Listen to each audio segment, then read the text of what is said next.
Fun times in Cleveland again. Still Cleveland. Come on down to Cleveland town, everyone. Under construction since 1868. See our river that catches on fire. It's so polluted that all our fish have AIDS. We see the sun almost 3 times a year. This guy has at least 2 DUIs. The flats look like a Scooby-Doo ghost town. Don't slow down in East Cleveland or you'll die. Our economy's based on LeBron James. Buy a house for the price of a VCR. Our main export is crippling depression. We're so retarded that we think this is art. It could be worse though, at least we're not Detroit. We're not Detroit.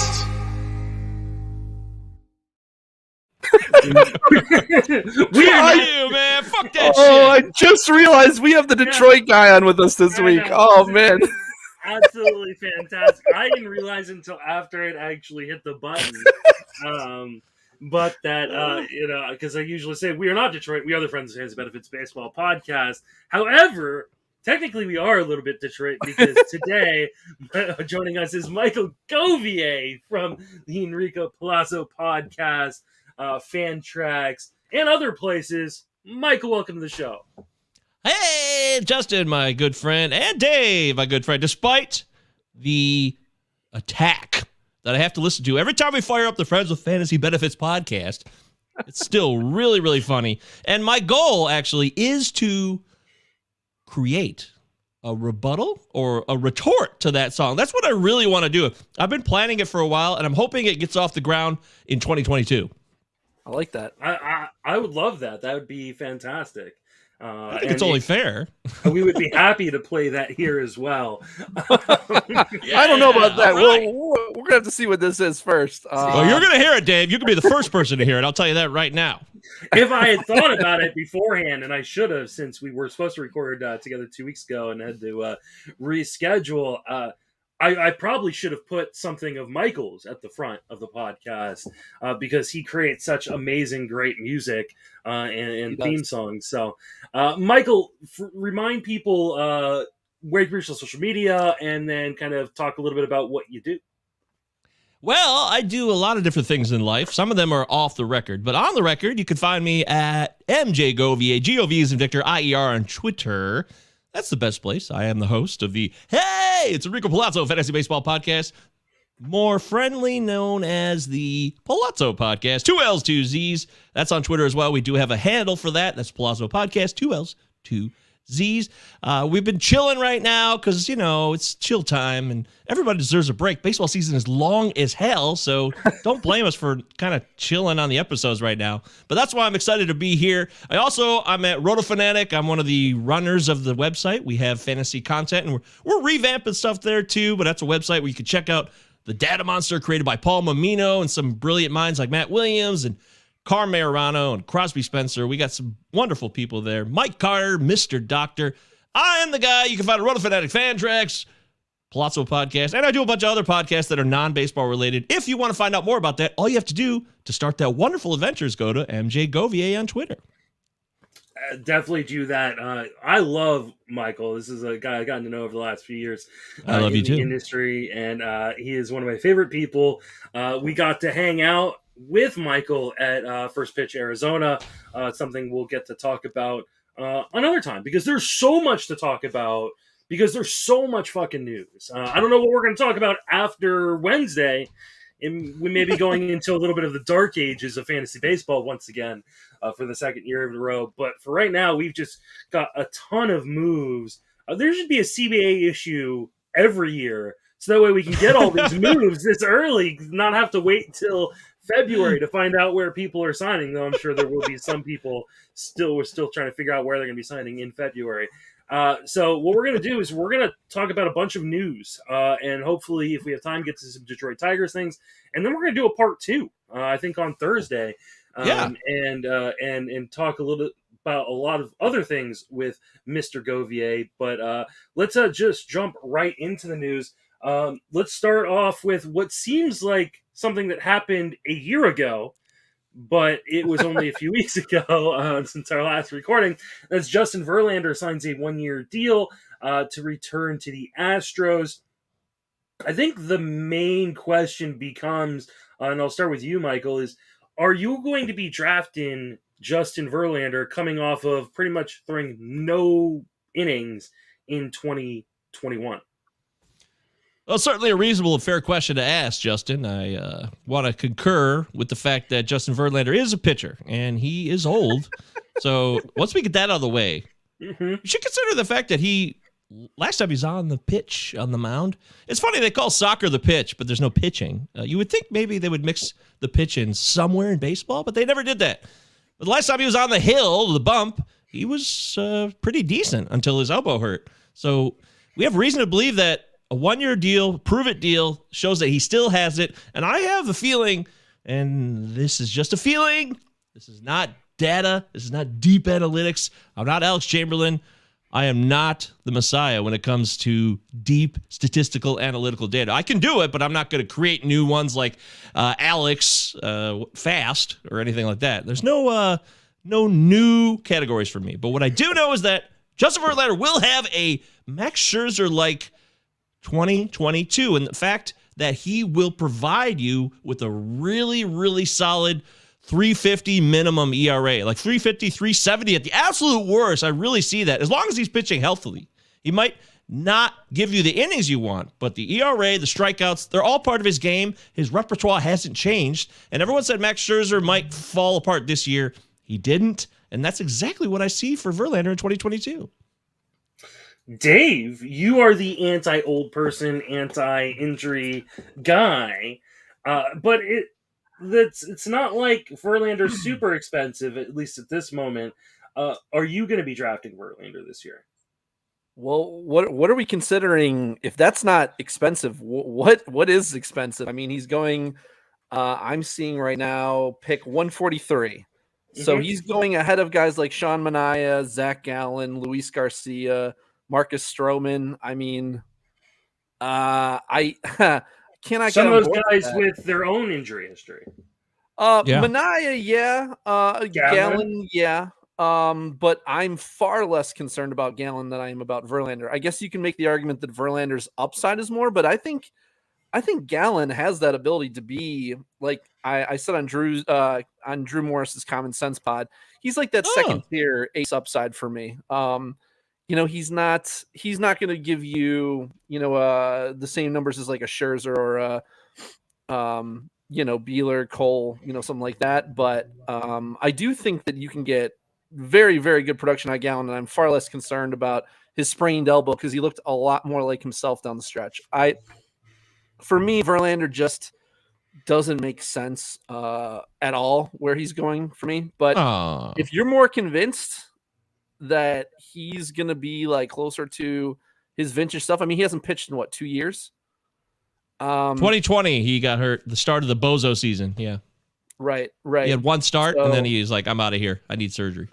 Yeah, 2 years is quite a while to be off. I don't know. It's just and he's going to be 39 in February. I know he's sitting 93, 94 miles per hour right now, which is actually pretty good because he needs to be up to like 94, 95. But if he's already at there, then he can feasibly get there. So we'll see in spring training how he looks. I'll keep an open mind, but right now, if I'm drafting today, he's probably just off my board.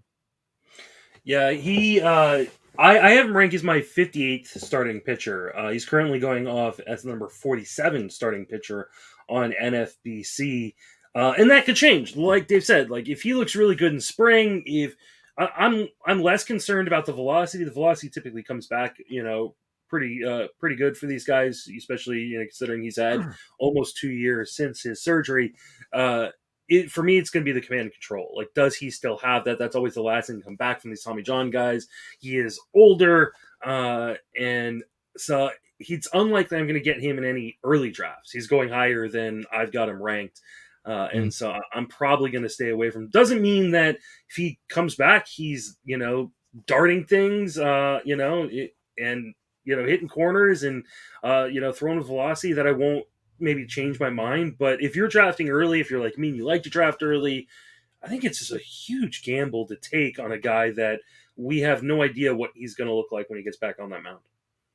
Yep, that's a really great point. But even more important than that, Justin, is the fact that I'm not going to draft him necessarily. You asked me, is he draftable? Yes, he certainly is. And I think his ADP is fairly reasonable. I don't think it's that outrageous. I'm not targeting Verlander. I want to make that clear to all of you listening to the Friends with Fantasy Benefits podcast. Maybe the best, or at least the latest starting podcast in baseball right now. And I know that is a fact, I believe. Right? Is that true? Maybe. I don't know. We've started later. Oh, hell yeah. Oh, I mean, I'm talking on average, like average start time. This is actually early for you, and I appreciate you being respectful of my East Coast stand. High stakes heat. Well, I mean, no, typically. Oh, that's true. Yeah. No, but you're right. Because typically we do start. It depends on whose time. Because I think you need a minimum plate appearances to qualify for this one. Yes, that's a good point. That's true. Yeah. It's still early. Still early going. But it also, Justin is 3 hours behind me. So right now for him, it's only 7:40. So for him, it's not late at all. For me, it's for us, it's 10:40. But so Michael, I heard you mention, the age, like, and how Scherzer did it, but Scherzer was 36 last year. Verlander's going to be 39. That's a 3-year difference. I think it's a pretty big difference. And I think historically, it's not on Verlander's side for him to come back and have a year even comparable to that. Right, but Scherzer's 37 now. He's 37 and a half, Scherzer is. He's well into 37, so it's not a huge gap. And technically, Verlander hasn't turned 39. So if you start closing the gaps and get more specific about it, Dave. Well, and he hasn't pitched for 2 years, so he doesn't have the 2 years of mileage on his arm. See, that was the other point in response to what Dave said about that, Justin. I completely agree. There were some people that said LeBron James and the Lakers, they won the NBA title in 2020, and they did so because NBA got shut down for a few months, and then they picked up their playoffs in that bubble in Disney. And a lot of people are saying now that it was because of that time that he needed, because he was older, just like Verlander, aged athletes who have been around for a minute. The more time you can have to recover, the more likely you are to produce. So I'm not saying he's going to have a 3-year run. He doesn't deserve the same contract that Max Scherzer just got from Steve Cohen. But I think the Astros have the inside track. They're his team. They would know best, and they're not a dumb organization generally either. They let Springer walk. They knew that would have been a nightmare. I don't like that argument at all. I mean, every time someone says, like, because the organization gave him this contract or whatever, that's just like that appeal to authority that never works. Because there's so many times where people are like, oh, well, obviously DeGrom is healthy because the Mets wouldn't have brought him back. Unless, like, you can't listen to the organization on shit like that. They're always going to be overly optimistic. Not necessarily. Not when they're giving out money to a guy they don't have to give money to. It happens all the time. People spend bad money all the time, Justin. All the time. They're not a team that spends a lot of bad money, though. Anyways, let's move on. Speaking of bad money, Byron Buxton re-signed a 7-year deal to stay with the Twins. $100 million. That's actually not bad money considering the other money we've seen turn around, which I think is bad money. I'm surprised that Buxton signed for that amount. What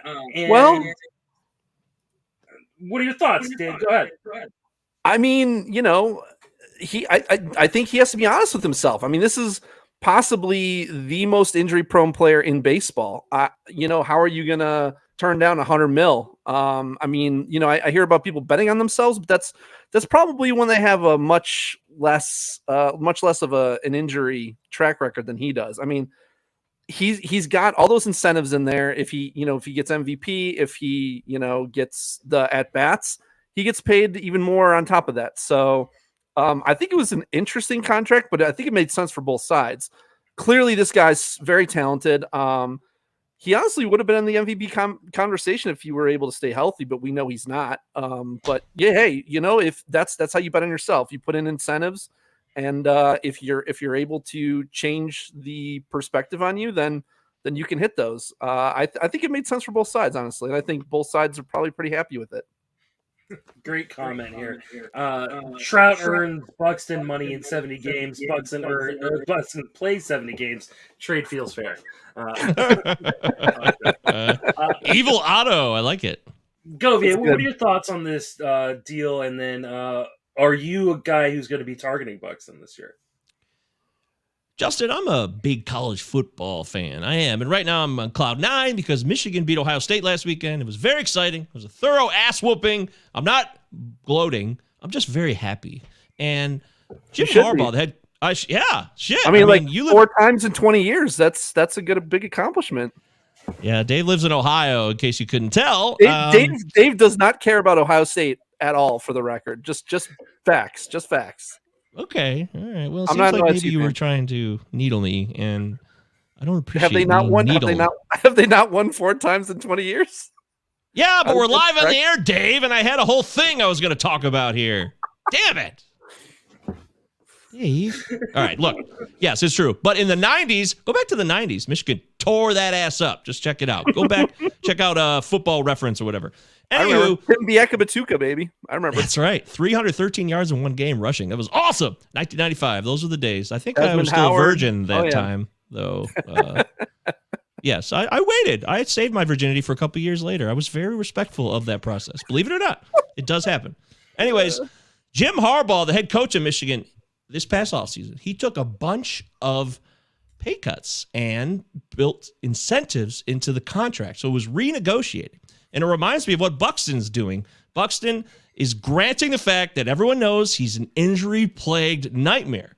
However, the Twins also recognize that he is a talented motherfucker. He's got so much to offer. If only he could play at least 100 games even. And it has happened before, believe it or not. So This is somebody who says, you know what? I'm betting on myself, and I really would like to believe that he's going to rededicate himself in some new way where, like, he changes his nutrition, or he focuses even more on not playing like a madman in center field where he flies into the walls, goes for diving catches, et cetera, et cetera. But you'd be a fool to have any possible notion. Oh, wow, is this weird? We're being infiltrated by something awful over there. Anyway, sorry about that. That sidetracked me.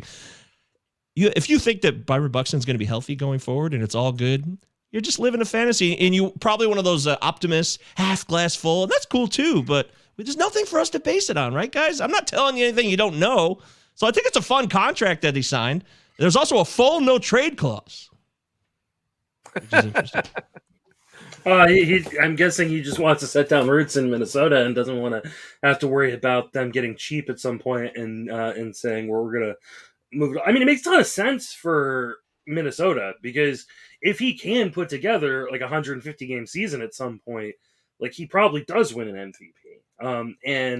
The contract, even with hitting the bonuses, the contract still wouldn't be anything close to bad for Minnesota. So, I think it's I think it's a great move for Minnesota. I think it locked down a guy that they hope can figure out the health side of things. I just have no confidence in him. And from a fantasy perspective, nothing really changes much, right? No, I don't think so at all. If anything, I mean, the team context is probably worse. I mean, pitching's worse. Nelson Cruz is not going to be there this year. The lineup's not going to be as good. I mean, hopefully Kirilloff is healthy. He's a guy that is getting a lot of early hype in drafts, which is a bummer, because I thought he was going to be kind of cheap and a nice guy to kind of like go after late in the draft. But no, people are buying right back in. He's going around pick 68. He's still like going. Oh man, I cannot spend a top 70 pick on a guy who's that. Yeah. I know this is a classic thing that, like, a guy like Phil, Dave, you know a lot about Phil Dussault. And this is something that he wouldn't do, right? He wouldn't bet on somebody because they might return MVP value at 68. No, Phil's all about getting production now, and it's all about maximizing at bats. You're not gonna maximize at bats with Byron Buxton as your 4th, 5th round pick. Too many. I mean, the thing is, the outfield is bad this year. Yeah. I mean, bad. I can always find outfielders. Yeah, you can, but I mean, it's you haven't been in drafts yet, so like the outfield gets ugly real quick. I'm hitting outfield early and often. I think that's part of the reason why he's getting busted up, because there's a lot of guys who are going in his general area and behind him, where you go, really? Do I really want like Jesse Winker? Do I really want Mitch Haniger, who's got injury issues of his own in most seasons? Let me ask you this real quick. Wouldn't you rather wait on a guy who I don't think is that crazy of a comp, Dylan Carlson, who's going 150? I would, but there's questions about Dylan Carlson. I mean, Carlton's not really running anymore is part of the problem. I mean, I don't know if Buxton's going to keep running though, because if he wants to try to stay healthy, he really can't afford to. I mean, he stole 9 bases in 61 games this year. So I mean, it's like, I think what people do is they dream on it, right? They dream on they dream on the proration of that 61 game season to be something like, oh, he could be a 40-25 guy. Right. And I just can't do it. But I think he looks like he's kind of doing what Mike Trout did. It looks like, where he's not running as much, but he's starting to hit for more power. And I think the older you get and the more you want to stay healthier, because now he's going to be 28 this year. That's not old, but for running guys who run a lot, and I know he can still run like the wind, but he also, I feel like he's going to have a higher chance of hurting himself. But people like him and Mondesi will always have their stands. Those people who will draft them no matter what. They're going to make sure they get them in every draft. And these guys are always overvalued because there's always one of those motherfuckers in the room with you who will take them way higher than everybody else. If it's Mondesi, we're talking it's Siege, but Buxton, like my friend Tony, they're always going to go for those guys. And it's beyond reason, because you're paying a price that everything would have to go right for it to work out. And it's Absolutely. Not going to go right. So it's not how I draft. Well, let's see if you'd be willing to draft Steven Matz. He signed a 4-year deal, $44 million with the Cardinals, going from a team that was, I think, subpar defensively to the best defensive team best defensive infield in 2021. What are your thoughts on Steven Matz in St. Louis there, Dave? I mean, it's definitely an upgrade. I mean, he's going, right now, especially with the NL doesn't technically have the DH, we assume that they're going to get it. Yeah. So it'll put it kind of on a similar plane as the AL. I would still rather draft an NL pitcher than an AL pitcher probably, but you do have to account for that. But, I would expect you'd be in a better environment. Than the AL East. I would take any division over the AL East for a pitcher. So did we just lose Justin? We just lost Justin. Hey, folks, this is Michael Govier for the Friends with Fantasy Benefits podcast. Oh, he's back. Okay. He's back. All right. That was weird.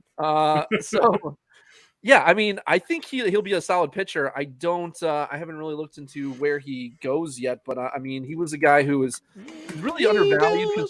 He's a really talented guy, but he's going 304 around. I'm looking at who's going around him, like Kikuchi, Carrasco, Plesac. I think I'd get on Matz to a degree there.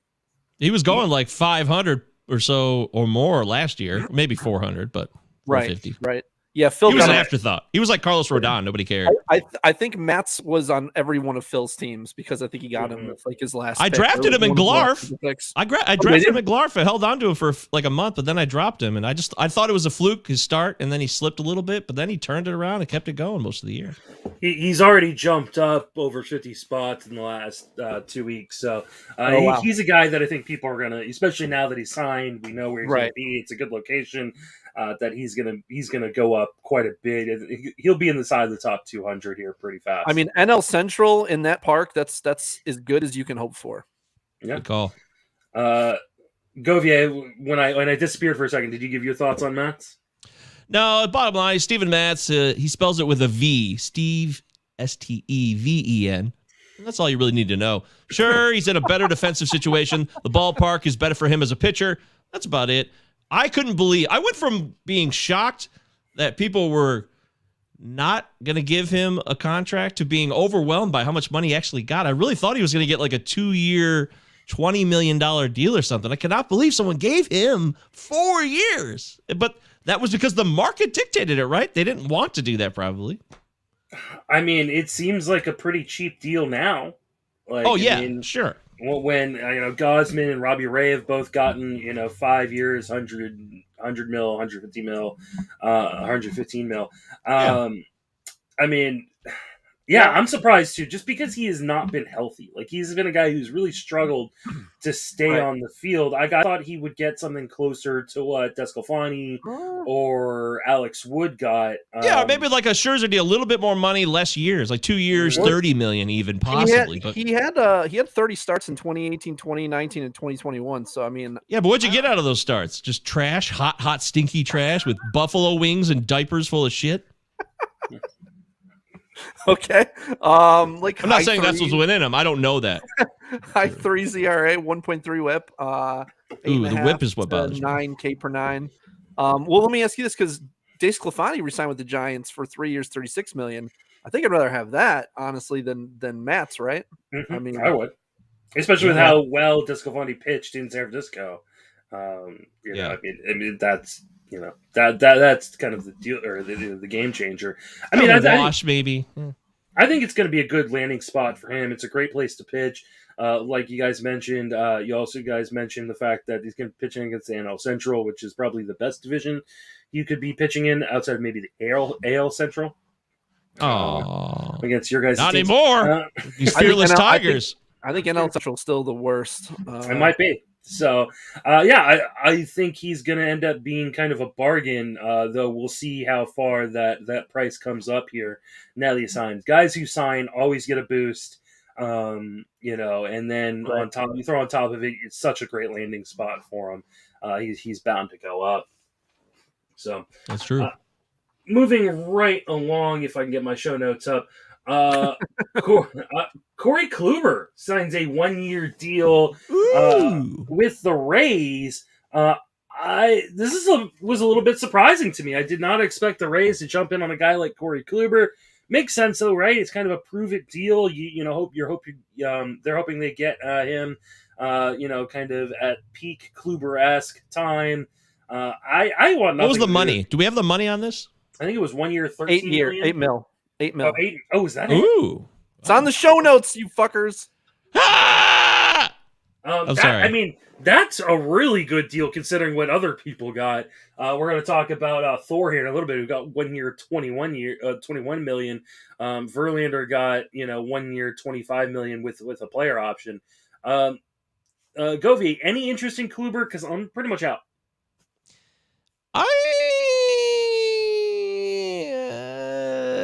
There's something about him that I'm not excited about. However, the Rays are masters, but they'll also just throw money at cheap things. And for them right now, I guess $8 million seemed to be a lot more money for them once upon a time, but I guess it's not as much for them based on what we've seen with the recent extension of Wander and some of the other cash they've thrown around. Even last year, Chris Archer, I think, got more money. This actually reminds me of that situation quite a bit. I think Archer got $6 million at least last year. I was even surprised by that because he was he was left dead. He was left for dead. He had nothing to offer because he had the thoracic outlet surgery. So, yes, I'm someone interested. Certainly not someone I'm targeting. If you want to take a flyer at the end of drafts and see if he hits for half a season, it helps you out. Sure, go for it. Currently going at pick 445. Dave, all right. Are you going to throw a dart at Kluber at all? That I mean, not in a DC because I can't replace him, but in a regular good draft, call.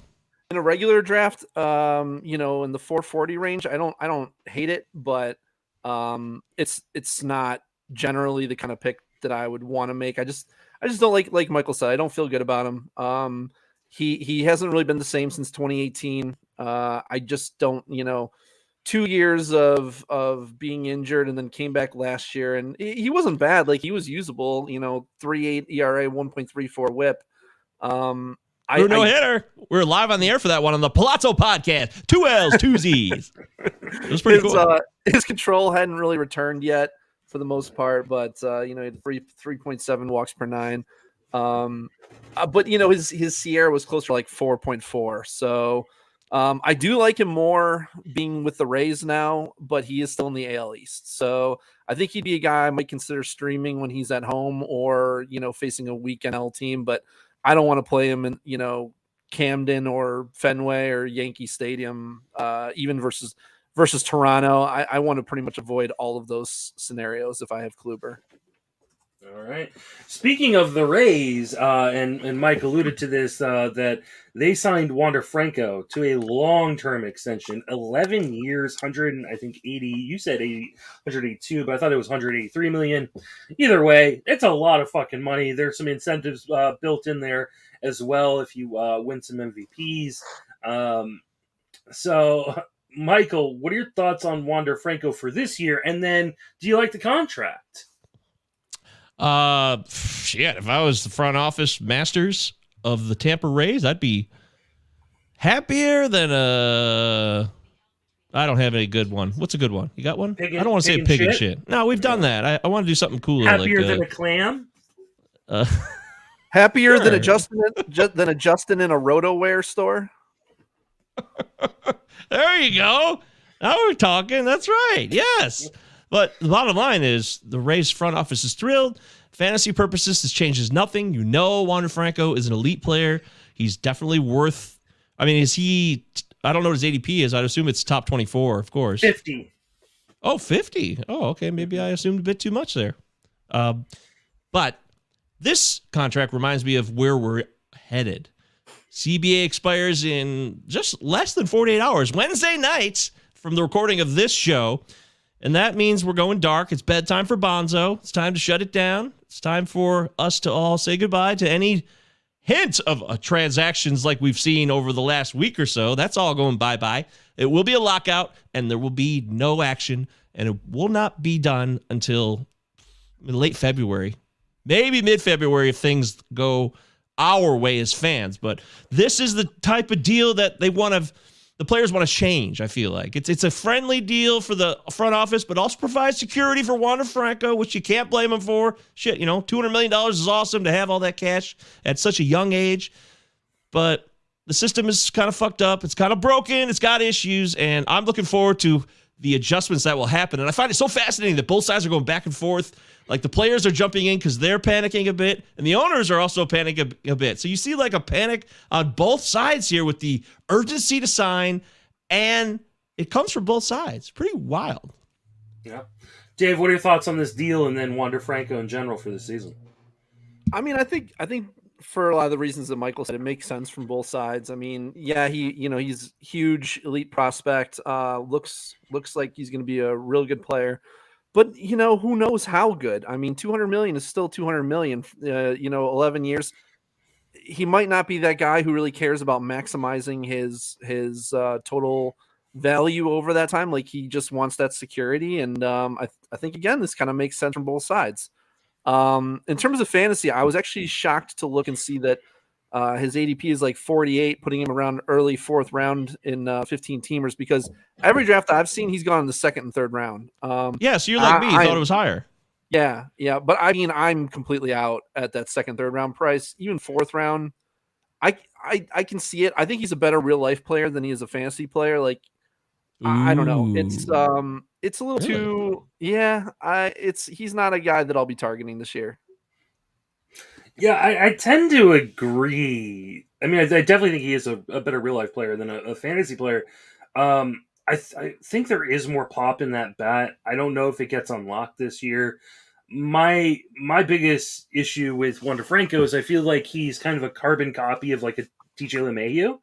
And I can get DJ LeMahieu 50 something picks later. I just took DJ LeMahieu at like pick 115, 116 or something like that in a draft. And DJ LeMahieu is triple eligible. So like if I'm going to take like a guy who's like best for batting average, give me a guy at a really weak position like outfield. So give me Brian Reynolds, or give me a guy who's eligible in a lot of different places like DJ LeMahieu. So the problem with Wander Franco is he's a shortstop. Like there's like 8 better shortstops in terms of power and speed and like kind of just overall fantasy production.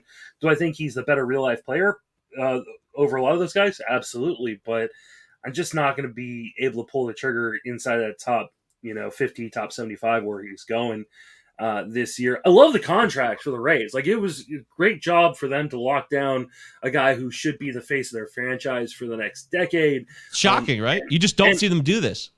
But I mean, they did it with Longoria, so we shouldn't be super. Yeah, that's true. And Yeah, you know, right. and They good did on sign him Snell on the cheaper deal too. yeah, and good for him for getting paid. There were people like, oh, this hurts the players. Like, you know, he's taking less money. Like if he ends up being DJ LeMahieu, like he having like a DJ LeMahieu type career, at least over the next decade, would we be surprised? And he's now made more money than DJ LeMahieu. We're pretty damn close to it. So, like, I don't think there's a reason why he, you know. You're in love with DJ LeMahieu, aren't you? I do. I like DJ LeMahieu. So you just want to talk about him the rest of the show? We could do that. The DJ LeMahieu Hour with Justin Mason. Why don't we talk about the aforementioned Noah Syndergaard, who signed the 1 year deal, 1 year, $21 million for the Angels. A guy with a really, really shitty health track record going to a team like the Angels with a really, really shitty health track record. Dave, you're shaking your head. Just tell me you do not want to take any stab for this fucking crash contract this was. I mean, if you're going to sign Noah Syndergaard, you should. I mean, this season is pretty much going to be a throwaway season, in my opinion, for him. Like, he's going to be struggling. I mean, he had Tommy John surgery in 2020. Then he had elbow soreness setback in 2021, shut down for 6 weeks, returned at the very end of September as a relief pitcher and threw 2 innings in 2021. What are you expecting from him this year? Like, this is a guy that you think is going to be your workhorse. The funny thing is the Mets let him go. He signs a 1 year deal. He could go right back to the Mets after a year and they could get him for when he's actually good again. Like, if you're going to sign him to a contract, you should be signing him to like a 3 or 4 year deal so that you're getting those good years included, because 2022 ain't it. I mean, I don't know what the Angels are thinking with this, but this is not going to work out. I wonder if he didn't want to sign a long-term deal, if he wants to try to, you know, bet on himself and say, you know, I'm going to come back healthy and be good, and next year I'm going to go get the, you know, 5 year, $100-something million deal. Govier, are you out on Thor as well? I gotta admit, this is a kind of player that I'm kind of like the Verlander thing. I am interested. Obviously, Verlander's had a Hall of Fame career. Thor has not had that. So that's not the implication I'm trying to make there, Dave. Don't jump on me. But he does know how to pitch. And if he is healthy, he is certainly someone I'd be interested in. Though, again, not somebody that I'm excited about. I'm not going to go get him. But I do look for players who have value when people dismiss them. And the contract is a lot. So they're expecting a lot. They tried to bring Dylan Bundy over in 2020. That didn't quite work out. It worked out for a minute because he threw the slider more in 2020 during the short Bozo season, and everybody got excited. That was fun, but it didn't last. And maybe with Syndergaard, it's a one-off deal. He wants to prove himself so he can get a better deal. I know I can already hear Dave saying it. You know, I really don't like when people say, you know, this is his free agent year and he's really going to push and give us his best season ever because he wants to make a bunch of money. That's not what I'm trying to say, but it does play into it to a certain extent. It's not all of the story, but it is at least part of the story. Evil Otto says he believes in the contract year phenomena. I like fantasy. Yes! I do not. Evil Otto. I do not believe in that. I think there are plenty of guys who have proven to fall flat on their face. I think it's anecdotal at best. That kind of stuff. That being said, motivation has nothing to do with it, though. Like, the guy isn't healthy this year. I mean, he's gonna be super rusty. Guys coming back after all that time aren't just good to go. My argument to the motivation piece of things is these are professional. I know you don't athletes. like that. Yeah, I fucking hate it. Like, I absolutely hate it. I know, because these and we professional disagree on athletes, this. they're fucking I motivated. They have to be motivated to get to those levels. Like, you know, it's all if you're not relative. motivated, It's all relative. If this is their job, they can be more or less motivated to do things. It's not the whole just like story, though. anybody and anybody else's job. yeah. Not the whole story. It's just a tiny part of the story. I'm not saying it's everything. I want that to be clear. I'm not saying this is his sole purpose in life. I need to make a deal next year that is 7 years, $300 million, and I have to do it. It's all I think about every day. And he creates a vision board, and he does all this shit to motivate himself. I'm not saying that. That is not what he is doing. I'm just saying it's a tiny piece. That being said, I mean, I have Thor ranked 71st. He's currently going off as the 59th starting pitcher on NFBC. So I could see myself moving him up if, like, Verlander comes in and he is, you know, hitting the paint and throwing well. The velocity is there. But for my early drafts, not a chance. Like he's just not going to be on any of my early draft teams because I just don't trust the health, especially. Like I feel much less confident in Syndergaard considering all the setbacks he had last year than a guy like Verlander or Severino. Well, at least he's not old as hell, so that's the one thing he's got going for him, right? That's Well, fair. listen, at least the Angels did much better with their second signing. Their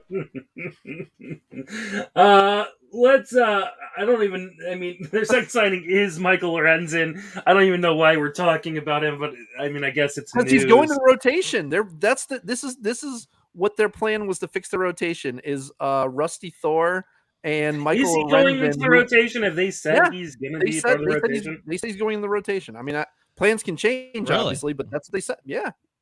Michael Simeon's coming in his pants right now. So excited. He can't believe it. Oh, Michael Lorenzen. Yeah. Yeah, he's a pretty exciting guy. By the way, did you know that his teammate, we were just talking about Thor, has a 3.32 career ERA? And I'm not saying that past outcomes dictate future performance, but a 3.32 career ERA in multiple seasons is pretty damn good. So I'm just saying. It's not bad. What was it in 2019 when he threw 197 and I think a third? I think it was you dick. Thanks a lot. Yeah, the worst season he's had by far. 420, but the last season he's had. So, and I mean, the underlying numbers were better on that 420. You got me there. 420 something ERA. So, I have no interest in Lorenzen. I really don't. Like, I know Michael Simeon is gonna tweet at us once he hears this. I'm sure he's already in bed. But like, I just have zero interest. Maybe like Dave talked about with Kluber, like pick him up off the waiver wire and in some spot starts or something like that. Or no, I wouldn't even do that. I mean, no, will if he performs. If he performs, sure. Like, I don't buy it. I need to see it first. Like I didn't get the hype on him last year. Like I really didn't. And I even had Simeon, I think, on Sleeper on the Bus to try to explain it to me, and I still didn't get it. So, like, I'm not going to buy the post. Love you, Michael. Yeah, love you, buddy. You're a great dude. Just stop it.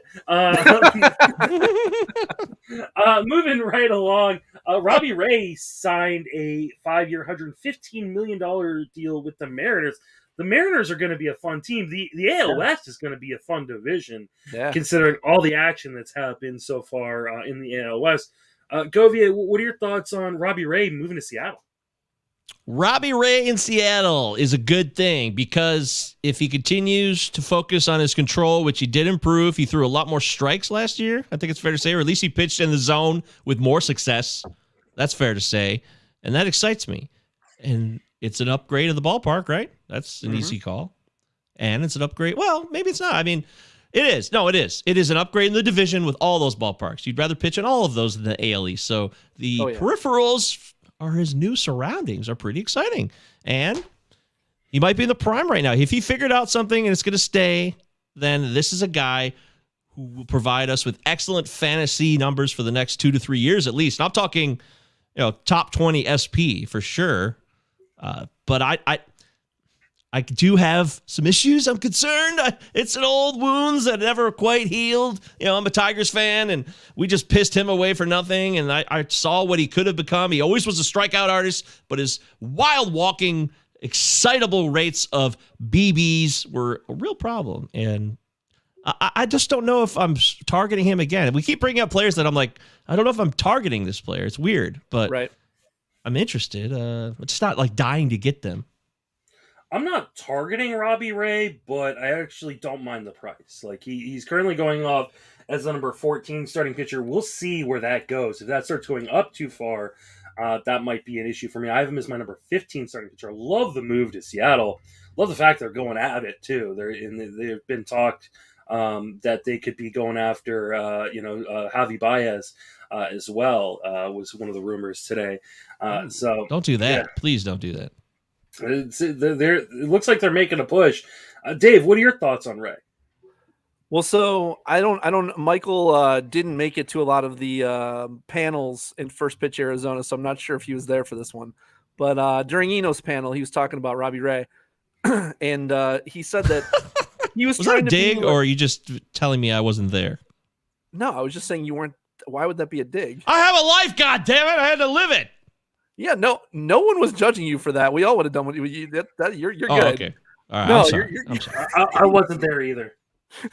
Okay, fair enough. Yay! I went to like 3 panels. All right, this is one of them. And it was really good though, because he said the change that Robbie Ray made was he had been trying to like hit specific locations, like he'd be like trying to hit like the corners and stuff, and they're like, you can't hit corners. Like, what are you doing? Just throw it in the zone. Like, aim for the freaking middle of the plate, and your stuff is good enough that you're gonna get enough swing and miss on it, and you're gonna get some inside, some outside, some low, some high, but it's gonna be around the zone, and that's what he changed.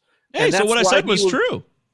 Yeah. And I didn't even go to Eno's panel. Yay! Well, No but offense, like, Eno. I didn't know that they told him to just throw it towards like the middle of the plate. Like I had no idea that was what he had changed. So, it seems like that's something he can bring forward with him. But at the same time, a guy who has a career like 4 walk per 9 rate, where he's been at 5, he's been at 7.8. I have reservations. He was at 2.4 last year. I certainly think that that's going to be closer to at least 3, maybe 3.5. Yeah. But by the way, Paul Mamino, my fellow Rotofanatic buddy, I want to mention this real quick. He wrote a great piece about Robbie Ray last year. He did the series called the GPS Report, which was all about WOBA by pitch and location. It was very fascinating. And he really unlocked a lot of the stuff that you learned from Eno and that you're discussing now. So Google that if you want to check it out. Paul's a really smart guy, and I want to give him credit when he gets a chance. Paul Mamino's GPS article on Robbie Ray. Former Friends of Fantasy Benefits writer, Paul Mamino. Oh, shit, I didn't know that. Wow. Damn. So, Paul's a great dude. I don't know if he's actually still writing for us or not. I can't remember. But great dude. So much staff. I can't keep track. Justin's not sure if he sent his 10-cent check to him in the last year. I don't know that I have. Those will be coming out soon, too. You wait, Dave. 47 cents coming your way. Yes. Yeah, I mean, he knows completely right. I mean, what he did was I'm assuming someone in the Toronto organization just said, listen, attack the zone. Just attack the zone. Like, stop trying to nibble around it and just attack it. And that's what he did this year. He was fantastic. Like I said, I've got him as my number 15 starting pitcher, so I've got him as an SP1. Like I said, I just don't know how often I'm going to be taking him. What I did in my first draft of the year that I just started, actually second draft considering my FPAS draft, was I missed out on kind of the first run of starting pitchers, and then I just waited because I like the depth kind of in SP2, SP3, so I just grabbed a bunch of those instead of taking SP1. So I don't know that I'm going to end up with a lot of Robbie Ray. But I'm not necessarily afraid of him. Love the landing spot. So it's Can I ask a couple quick? I love doing this game. We all could play this game for hours, but real quick, would you rather have him or Alcantara, Dave? Alcantara, easily. Alcantara. Oh, okay, that's a no-brainer. Great. One more. What about him or Freddie Peralta? Freddie Peralta. I was just about to bring that up because I know Justin. This is an easy answer for Justin, actually, but I have Freddie Peralta 2 spots lower than Robbie Ray in ranks. Oh. Wow. Yeah. Oh, did you change your tune on Freddie? I remember there was a whole deal last year where you thought he was a little overhyped coming into the year. Isn't that fair to say? I did. I do have some reservations. He may still tumble down my ranks a little bit, especially with the way he kind of finished. But at the moment, I've got him 17, I believe. Let me see if I can double check real quick. What about one more? Because there's specifically 2 guys going after him that I was going to say I'm more comfortable with, Freddie Peralta being one. What about Logan Webb or Robbie Ray? I have Robbie Ray ahead of Logan Webb. Yeah, I'd like to see a little bit more from Logan, to be honest with you. If I had to choose, I'm going to trust with Ray stuff there. Okay. What about the switcheroo, though? Gaussman goes to the Blue Jays, and Ray goes to the Mariners. Would you rather have Gaussman or Ray? I might rather have Ray. I'd rather have Ray. Real? Okay, wow, fascinating. Yeah. Better division. Gaussman's going to move. He already moved him down a spot. He may move down a few more spots for me. I currently have him at 19. That's not a fun division to pitch in. Like, I know Rogers Center is not a bad place to pitch necessarily, but going up against the Yankees and Yankee Stadium, Fenway, Camden. Yeah, he's going back to the scene of the crime. Why would he go back? He started in Baltimore, where it all started. It was terrible. Because I think they were he's the only significantly team since then. But yeah, Yeah, I mean he's definitely changed, but like he also struggled at times outside. It's the reliance on the splitter is what really concerns me. I mean he throws it way more than everybody else, and it's a pitch that is very difficult to control consistently. And he has over the last 250 innings, he's done really well. It's not that I don't believe in the skills; it's just that's not the place that I want to risk it. And I it's the old Nick Pollock fear, right? Mm-hmm. Yeah. What does that mean? Nick Pollock hates splitters. Yeah, wasn't he wrote like something about that? Oh, pitchers who throw splitters in general, he's suspect of. I guess Frankie Montas, who Justin loved and was right about, by the way. I do love Frankie Montas. He throws it almost twice as much as Montas, though. So like Gaussman throws it like a third of the time. So it's a lot. Yeah, I guess I didn't know that about Nick, but I've just felt that way for a couple of years. Jake feels very strongly about that as well. Go blue, Nick. All right. The Giants re-signed 2 pitchers and then added a third. We've got Alex Wood, Descalfani both coming back. Descalfani on a 3-year deal, Alex Wood on a 2-year deal, and then they signed Alex Cobb as well today on a 2-year deal. Is this real? Well, the Wood and the Cobb signings aren't official yet, but they're coming apparently. Yeah, I'm sure they're just waiting on medicals and stuff like that. Especially I think that's what it is. Given their injury history. Michael, you're laughing over there. So what are your thoughts on these guys? I guess the Giants really do believe that they can do anything if they put their minds to it. It's amazing. Now, maybe I'm being a little harsh on Alex Cobb because there were spurts there where Alex Cobb during the year, in fact, again, I hate to bring up Paul Mamino, but I don't at all because I like him. You know, he created the Data Monster Rotofanatic, and it has a different version with stuff related to ERA and command. And he, being Mr. What's his face? What are we talking about here? I just spaced out. Alex Cobb. Alex Cobb. Oh, thanks, Alex Cobb. Yeah, he was one of the leaders for parts of. We're talking like into the season before he got hurt there, and then when he came back in terms of command. So now the command could be misleading because it compares different things that might not be typical. I don't want to go all the details of that, but you can check it out on roadfanatic.com if you want. But the bottom line is, Cobb always has an injury issue here or there. I don't think I can rely on him for 130 innings at all. I really don't. And Wood is even worse to me. When Alex Wood shows up and I'm playing fantasy, if I have to pick him up and he's part of a fab report, hey, I have to pick up Alex Wood. I got a bid on him. It just bums me out. It's the kind of guy, I see his name, and it just sucks all the fun out of baseball for some reason. In fact, both of these guys kind of have the same vibe. They're just bland. They got no flavor. There's no seasoning. You know, there's no nothing in there. There's no cumin in there to get me all fired up. It's just kind of blah. And I don't want either one of these pitchers. But I do recognize that the Giants are kind of wizards these days. So this is something that Dave always pushes a lot. Don't get stuck in your ways. If you learn something and adapt and change your mind, don't be set on an opinion forever. So I will look into this further, and I'll consider the notion that one of these two or both will be viable fantasy starters. Dave? I mean, yeah, they're like you said, they both have injury issues, but you're not drafting either of them to be an anchor in your rotation. These are like SP, 5, 6, 7 kind of guys. True. Probably Cobb more like SP 7, 8. I kind of like them for what I mean. I think you get good ratios from them. I think it's just they're going to be guys that you're probably going to play maybe 75% of your matchups if they're in a good situation. Which being in San Fran, I like that a lot. I like the team context. I like the park. The division's good. They should be good for some wins there. But yeah, you absolutely can't rely on them. You're basically picking them up and playing them, and then when they get hurt, you're dropping them. I just got to jump in real quick. I had no idea. I play fantasy baseball, and I analyze it. I do. I play in the main event, the biggest thing possible, and I finished third. That's not bad. I'm only telling you this. Thank you. Yes, Dave, you've been very supportive of that. However, I'm only telling you this out there, the listeners, because I had no idea that Alex Wood threw almost 140 innings last year. I'm just looking at that now, like, holy shit, he threw 138 innings. I had no clue, and I'm working the fab every week, trying to pick up players and make a difference on my squad. So it just goes to show you, even when you try really hard, you still can't know everything. And I mean, too much out there to memorize, man. I mean, yeah. I agree with Dave. Like, I think these guys are a viable kind of back into your rotation kind of guys, especially because once they get hurt, you will have to jettison off your roster. I'm always looking for the next Alex Cobb or the next Alex Wood type guys. Yeah, good call. And so I'm probably I'll take a dart throw at these guys here and there, but they're not people on target, right? Like these, they are the kind of guys who fall in drafts. So I'll say that. Like these are exactly the kind of guys they're who get old, they're overlooked, injury people. prone. Yep.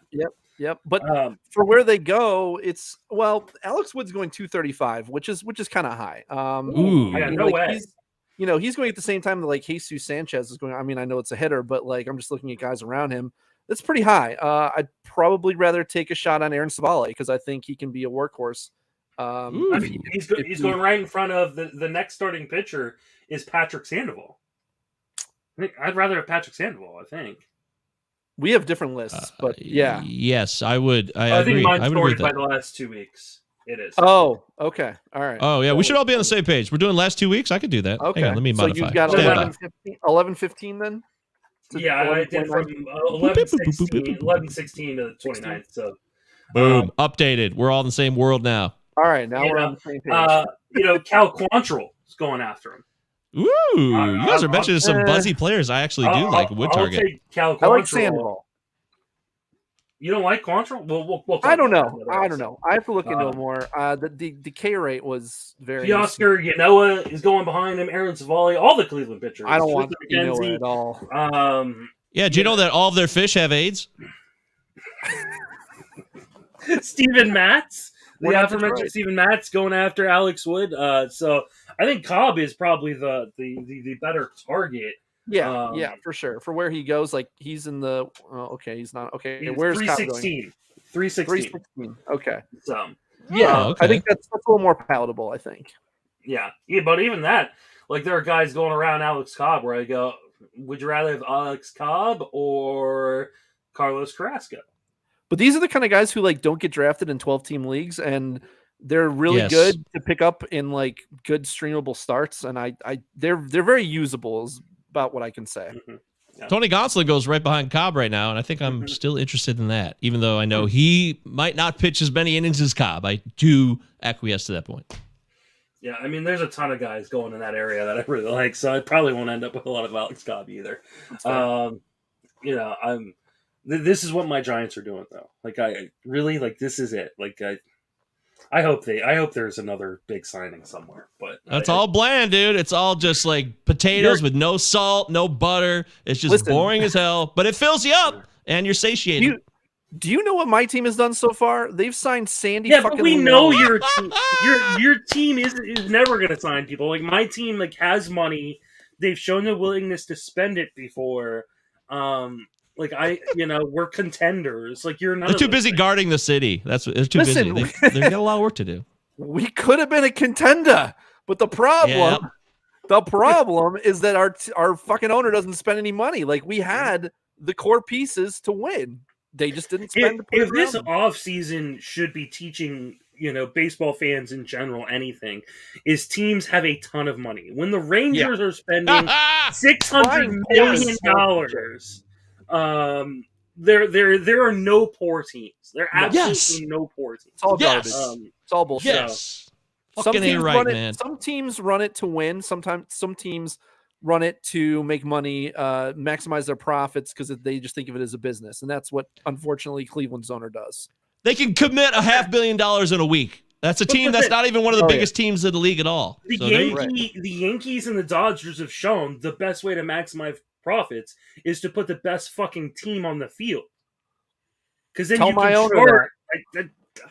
it boggles my mind. Like owners like the Rays have, owners like the Guardians have, owners like the A's have. Like it just boggles my mind. Like you maximize profits by putting the best possible product out there, in order to drive up ticket sales, drive up, jersey sales, whatever, all the TV money, all that stuff.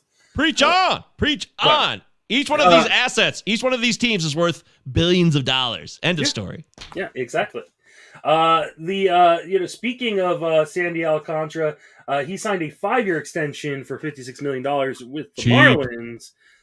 He's been going as a top 10 to top 15 starter as well this this season. Dave, I'm pretty sure he's going as the 15. Wait, no. 41. He's going pick 41, the 13th starter off the board. I had to account for a couple relievers right there. Dave, are you in on Alcantara? Yeah, I mean, I think we talked about this earlier, but I'm a big Alcantara fan. I think he is very, very similar to Zach Wheeler. They both throw like 97, 98 miles an hour. They're both horses. They let him go deep into games. He throws over 100 pitches in a game. They'll let him go well over 200 innings, I think. I mean, he already went 205. He went 197 in 2019.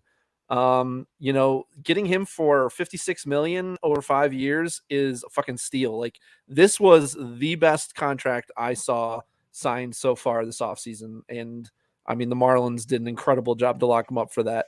I mean, they're basically paying him the same thing that they're paying Avisail Garcia for an extra year of Alcantara. I mean, this guy's a bona fide ace. I've got him on my top 10 starting pitchers. So yeah, I'm very in on Alcantara. I have him tested Hell yeah. as well. Michael, you're in agreement? Oh, hell yeah. I'm the guy who wrote preseason on rotofanatic.com. Dark Horse Cy Young winner for 2021. What was mine? Ooh, it was nice. Sandy Alcantara. So that one I got right. Unfortunately, I picked Yohan Moncada for Dark Horse AL MVP in 2021. So that was, I just want to show you guys, get them right, get them wrong. Either way, you wipe your butt, you pull up your pants, you zip them up, and move on with your day. That's life. And it's going to change for nothing that you do. But I love Sandy Alcantara. I'm a huge fan. I'm so grateful that the Marlins locked him up. Even if they got a steal of a deal, in my opinion, I think this is a really nice contract for them because he's going to blow away this contract, and he's locked in until he's, 31 now. Yeah, I mean, it's a fantastic deal for the Marlins. Like I said, I've got him as my number 10 starting pitcher. No problem starting him off as my ace in the draft. It's all about the strikeouts, Justin. People said he couldn't strike people out, and he made some adjustments in 2021 to lift those up. Especially in the second half where he really started throwing the slider more. If he continues to do that, he's going to continue to strike guys out. And I love what Dave was saying about in the beginning, which is he's gone 200 pretty much twice in the last two full seasons. 197 in 2019 and then over 200 this year. There's no reason to think he can't do that. And if he does again, he's just going to be another huge payday for people who went back to the well. I actually really like their top three in my current draft that I've already referenced. I love Trevor Rogers. I took Trevor Rogers and Pablo Lopez as my 1-2 when I missed out on that top tier of starting pitching, and I'm okay with I feel like Lopez was inching ahead of Alcantara coming into 2021, but he blew past Lopez, in my opinion, now. Oh, yeah. I think we would all agree with that now. Oh, well, yeah, I think really because Lopez got hurt, though. Like, I think Lopez has the same type of upside to go back. But Lopez and Rogers don't go that deep into games as Alcantara does. Like, Alcantara is their horse. And I love Rogers. I think Miami will let them if they can show that they're healthy. Maybe, but it won't be this year. Miami did it with Sixto before Sixto broke down. Like, this is what Miami wants to do. Miami wants their starters to go deep into games. Like, if you're targeting starters from a team, go target the Miami starting pitching staff, because I think they want their guys to go deep in the game, take pressure off the bullpen. Miami's going to be a real interesting team with their signings. Because another one of their signings. I was just going to say real quick too. If you go back and listen to the last episode of High Stakes Heat, we had Michael Simeone on, Mr. SP Streamer himself, and we did talk about Alcantara. And Alcantara was Michael's pick for who he would avoid at their draft costs. So if you want to hear another side of the coin, I listened to that, but I would like to remind everybody that he likes Michael Lorenzen.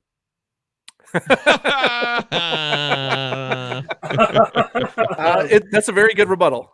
Yes. Yeah. So, just for the record, though, I'm the biggest Alcantara fan in the business. I want that to be on the record, okay? So if Simeone gets Lorenzen, I get Alcantara. He's my buddy now. Sandy, I love you. Come on my show. We'll talk for hours. Love you, baby. Avisail Garcia signed a 4-year deal, as Dave mentioned, with Miami. This is an interesting deal.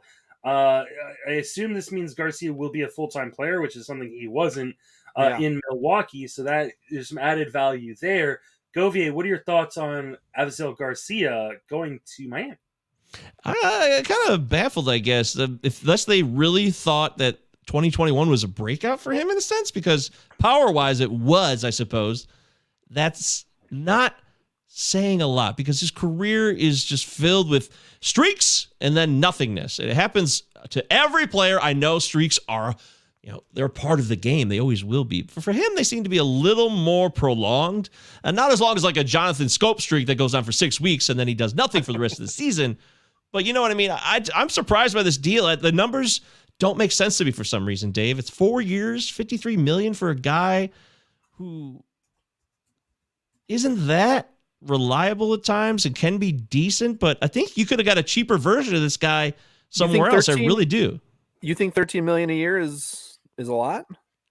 For Avisail Garcia, I think it is, especially for the Marlins. For the Marlins in particular, I guess maybe that's what surprised me the most, Dave, is that the Marlins did this when for another team it would be like, okay, great, they did this deal, nobody cares. So maybe that's what it is. I'm not sure what it is, but something about me is feeling uncertain and uncomfortable with this deal. It just doesn't seem to make sense, but they'll have the last laugh maybe. When was the last time Avisail Garcia played in 140 games in a season? Maybe once, and that was, maybe with the... Dave nailed it. Once, 2015. Yeah, I mean, that's it. Okay. Yep. It feels like teams don't. Well, okay, so one of those years was with the Rays. We know that they don't play their guys every day. And then with Milwaukee, they had kind of like 4 or 5 outfielders that they were cycling around like 3 positions. So, and for a while, Yelich was playing pretty much every day. So they really just had these guys because they had Jackie Bradley Jr., Avisail, and I think Kane that they were kind of cycling through. So I feel like he hasn't been in a situation where he can play. Be that guy Chicago, though. He's 31 almost, Dave. Chicago, he was there for 5 years or so, and they wanted him from the Tigers. They gave him every chance, I feel like. Yeah, I mean, I think he'll probably miss some games, but it's not like you're taking him as like your outfielder 1, 2, or even 3, where you're going to need those. And we assume that the National League will get the DH. There's another spot that they can put him to keep him healthy. Take him on. He's going in a really weird spot in terms of his ADP, which is certain rise after signing. Like I said, almost every guy who signs does get some sort of bump to their ADP. Currently going at 193. Same spot as Hunter Renfroe with Michael Conforto, Ian Happ, Andrew Vaughn, Austin Hayes going behind him, Seiya Suzuki, Gallo, and Grossman going ahead of him. I just can't imagine I'm going to draft him over any of those guys. Exactly. I don't know. He used to be the guy that was like really, really like, hey, this is a really nice discount on Avisail Garcia. He's going really cheap. He's going $250 something, but it just feels like 190, considering where the other outfielders in that spot are going. I'm probably not going to draft him. Yeah. Yeah, I mean, I had him. I think I had 100% Avisail ownership last year because he was, like you said, he was going like 250. I think maybe even later. I think he might have been like 270, something like that. And I was just like, I was all over it. I was like, this guy is the best bargain. Especially after they signed Jackie Bradley Jr. because it was like, well, now with Yelich and Kane, he doesn't have a spot and no DH. Right. Actually, he might have been after 300 now that I'm thinking about it. I think he was pretty much an afterthought. But yeah, you're right. Now that he's up to, inside the top 200, he's a tougher buy. I guess I have that soft spot for him, but I don't draft based on that. So when I put together my numbers, no, I don't care if I've had a guy before or never had a guy before. Every year the slate is wiped clean. I look into everybody with fresh eyes and go from there. So I don't know, with Avisail, probably not in that ballpark. It's not going to do him any favors either in that lineup. So I think at that, unfortunately, I'll probably be out this year on him. All right. Speaking of Miami, they traded today for Jacob Stallings. Do we care? No, we don't care about him. Well, for pitching, we do. But for pitching, I've heard that he could have a pretty good effect on their staff. I mean, if you think about those guys getting any better, I'm all for that. I mean, exactly. Jorge Alfaro is one of the worst defensive catchers in baseball. I know he wasn't their everyday guy, but Stallings should be a pretty big upgrade for that pitching staff. I don't know that he is. Like, I don't, and honestly, I have not watched enough of Stallings because I don't watch a lot of Pittsburgh games, and I'm not necessarily looking at the catching when I do. But they're clearing house, man. Brault's gone, Moran's gone. They're just designating people for assignment. All their stars are going. According to Savant, he is a below average framer. So maybe someone, maybe I need to talk to Eric Samolsky and see what he Smart sees in. He really knows catching, or Matt Thompson really knows catching as well, and see what they have seen in a guy like Stallings. But I don't know that he is an upgrade. I mean, I guess he's an upgrade in the fact that he's just an upgrade over. He's not Alfaro, so he's an upgrade. But he's a veteran catcher. That's it. Move on. Who cares? I don't think this matters. So let's move on and talk about one of the things I keep referencing, which is the fact the Rangers just spent like a crap ton of money. They had 4 signings here in the last few days. 7 years, $175 million on Marcus Semien. 10 years, $325 million on Corey Seager. Dave loves that one. Cole Calhoun, 1 year, $5 million, and then John Gray, 4 years, $56 million.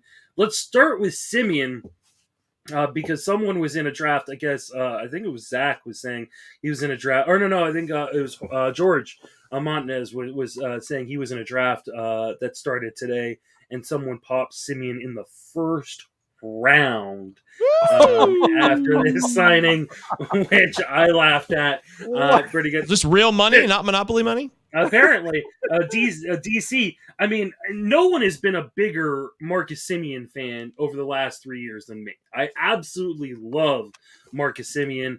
I was in, on the first breakout, the second breakout. I've been a huge fan of his, the last 4 or 5 years. This is the worst possible place he could have landed. And there is absolutely no way I am touching him in the first probably three rounds now.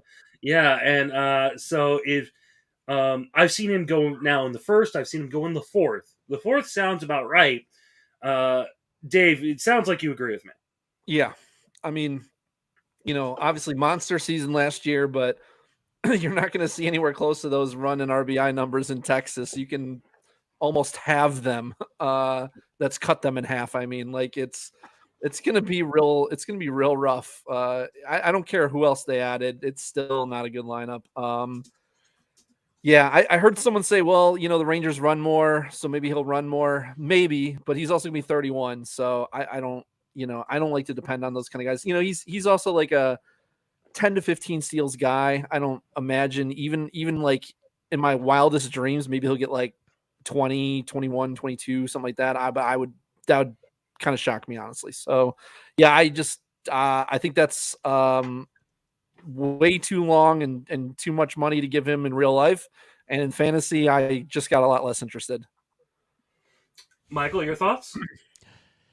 Marcus Semien, in the last 2 full seasons played, 19 and 21. He's a top 3 MVP finalist, which is incredible. That's very cool, but doesn't exactly mean that he's a fantasy stalwart for you.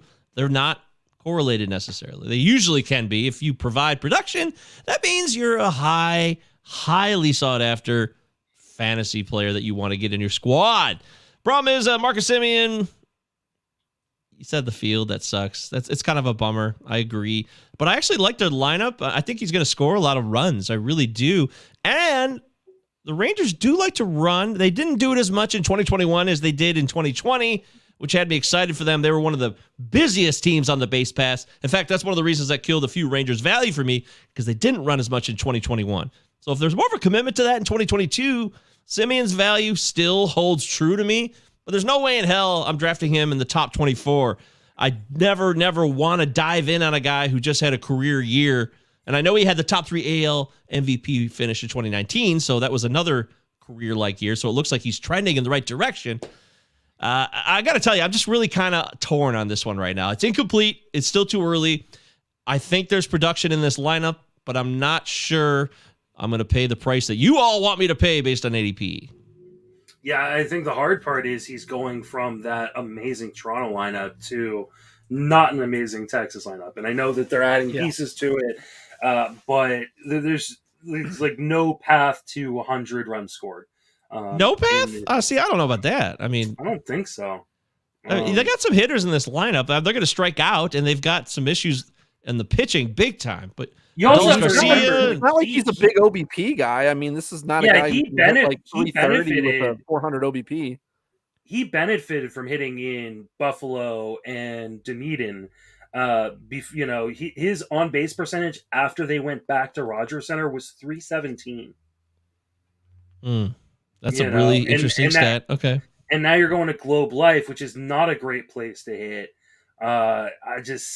It's not, but I just like some of the pieces in the lineup. I like Nate Lowe. I like Adolis Garcia to provide run production for them. And mix that in with their next guy we're going to talk about. I think there is a path to 100 runs, but it's still not something that is even close to being as exciting as what he was in Toronto. I get that. I'm with you there. For me, it's all about price. Like, if he's going in the 4th round, I'll scoop him up. He's second base and shortstop eligible, which is great. I do think he will, bat either leadoff or near the top of the lineup, which is great. There are some good bats behind him, like you mentioned, Michael. But like, my fear is he's going to stick in the 3rd or 2nd round in drafts, and I'm not gonna pay for that. I mean, his ADP right now is 23, so he's going in the middle of the 2nd round. I mean, there's everybody around him. Everybody I would rather have. And that ADP is going up once that draft where he went in the 1st round. There clearly was another draft. He was taken in the 1st round because he was taking his min pick on that 23 ADP is 12. So but his max pick is 30 over the last 2 weeks. Like, that means he hasn't gotten out of the 2nd round. Right. And any drafts that has finished in the last 2 weeks. So out of 7 drafts, but. Yeah, so it's a small sample, but everything's a small sample right now. Right. Their other big signing, Corey Seager. Man, I think anybody who's been following me, listen to my podcast, read my written work over the last 4 or 5 years, will know that I am not a Corey Seager fan.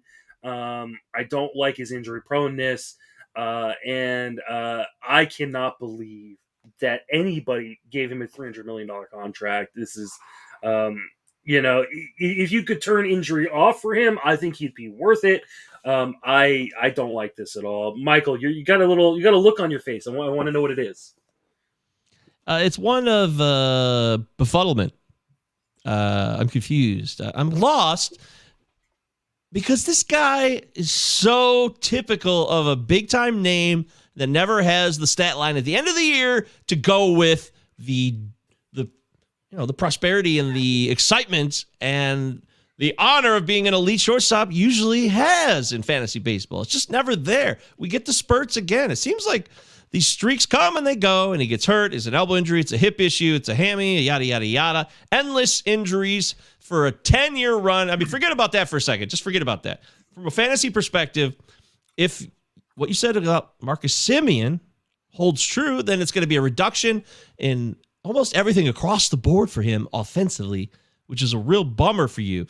And if people depress his value, I know a lot of people last year were really trying to pump up Seager. Like, this is the year, Corey Seager 2021, this is happening. And I would like all those people to send me a written apology note, too. Yeah. Because the shit I took for saying that Corey Seager should not be going in the 2nd or 3rd rounds of drafts. Don't hold your breath. I'm due a lot of apologies from a lot of people that I'm never going to get. So don't. I'm looking at you, Matt Davis. That's exactly what I was thinking of. That's exactly what I was thinking of when we start talking Corey Seager. I remember he yelled at me for saying Bieber over Clevenger. He's like, the only person who thinks that Bieber should be going over Clevenger is Dave. And I'm like, okay. And then he went out and won the Cy Young that year. Clevenger got hurt. I'm like, all right, well, there you go. Yeah, Matty, you're a good guy, but you got this one wrong, okay? Yeah. And you should be grateful. Matty. He's a Dodgers fan. He should be grateful that Corey Seager's gone. Mm-hmm. He is. Yeah, Jesus Christ. But, I mean, I think that a lot of times guys out of L.A. get a lot of hype. Like L.A. and New York, you're going to get a lot more hype, a lot more people are going to be way higher on them than they should be. The guy's really he's got talented. a brother in the game. It's like a family baseball name. So, oh yeah, Seager, I know that name. Right. He's a really good hitter. Don't get me wrong, but the price has never once matched the production. So I'm staying away. He also, you know who he reminds me of, because I think he's playing the wrong position. Like, I think they're playing him at shortstop and he can't stay healthy at shortstop. I think that's a big problem.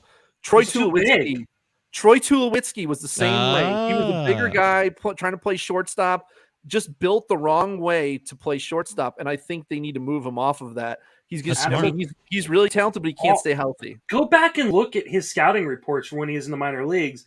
Almost all of them said he would not stay at shortstop long term, and they've continued to, in spite of a back issue, a hip issue. He's 6'4". Like, he's why a huge dude? Like, he should be playing third base.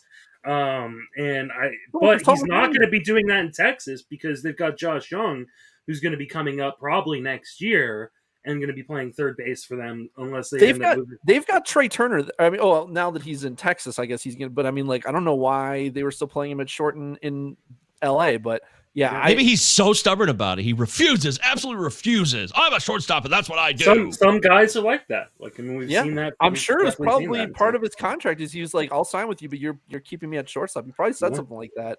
That's why he's never had a 30 home run season ever, when he very much should have had at least one by now.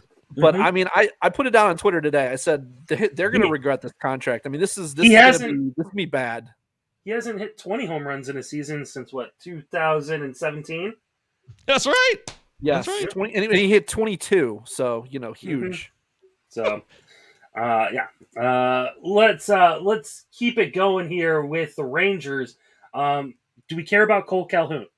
Because I don't. No.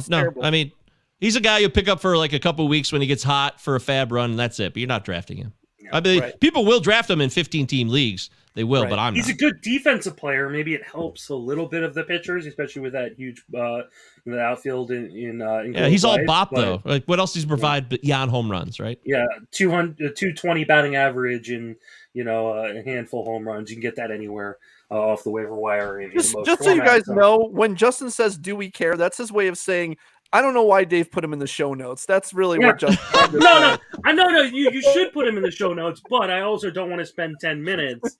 No, we can move on. Yeah. Especially when Govier's got to take off here in a little bit, and you and I are going to finish it out. So, John Gray, this is an interesting one, right? I love this signing.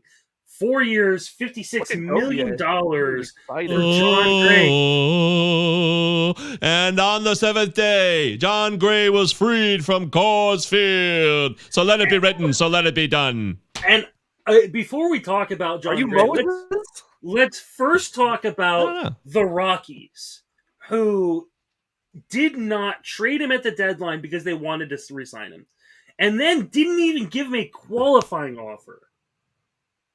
I mean, I feel like the number of times we ask what the fuck are the Rockies doing is like astronomically high. I never know. I mean, they could have gotten something at the deadline for him. He would have looked great as, I don't know, an Atlanta Brave or as a Yankee or whatever, a Ray. Like, I really don't understand it. But I love this move for the Rangers. I think it's a really, really good deal for them. It's not super expensive. It gets him from the worst park in baseball to pitch in to one of the best parks in baseball to pitch in. Govier, you obviously sing in his praises. You agree? Oh man, I am like a lot of other people out there. In fact, actually, Maddie Davis again. He was recovering. He used to be the president of the John Gray fan club. I don't mean to call you out again, Maddie, but you know what I'm talking about. You were there. We all tried our best to make John Gray a thing in Coors, and it never quite could be that because Coors is tough. And then it's a bozo organization, too, so that brings you down. The injuries piled up a little bit recently, too. He also is somebody that I always look for 5 straight starts that are going to be fantastic. And actually in 2021, there was a stretch where he did serve you well. He was on Eric Cross and I's team for the tag team league that we did which was also created by Maddie Davis. Maddie, you're involved with everything. It's amazing. And we kept John Gray up until, I want to say, like July or so. He was very useful until he got hurt. In fact, he was more than useful. He was providing consistent low whips with like 6 innings pitched at least. He wasn't always getting the wins, of course, because the Rockies sucked.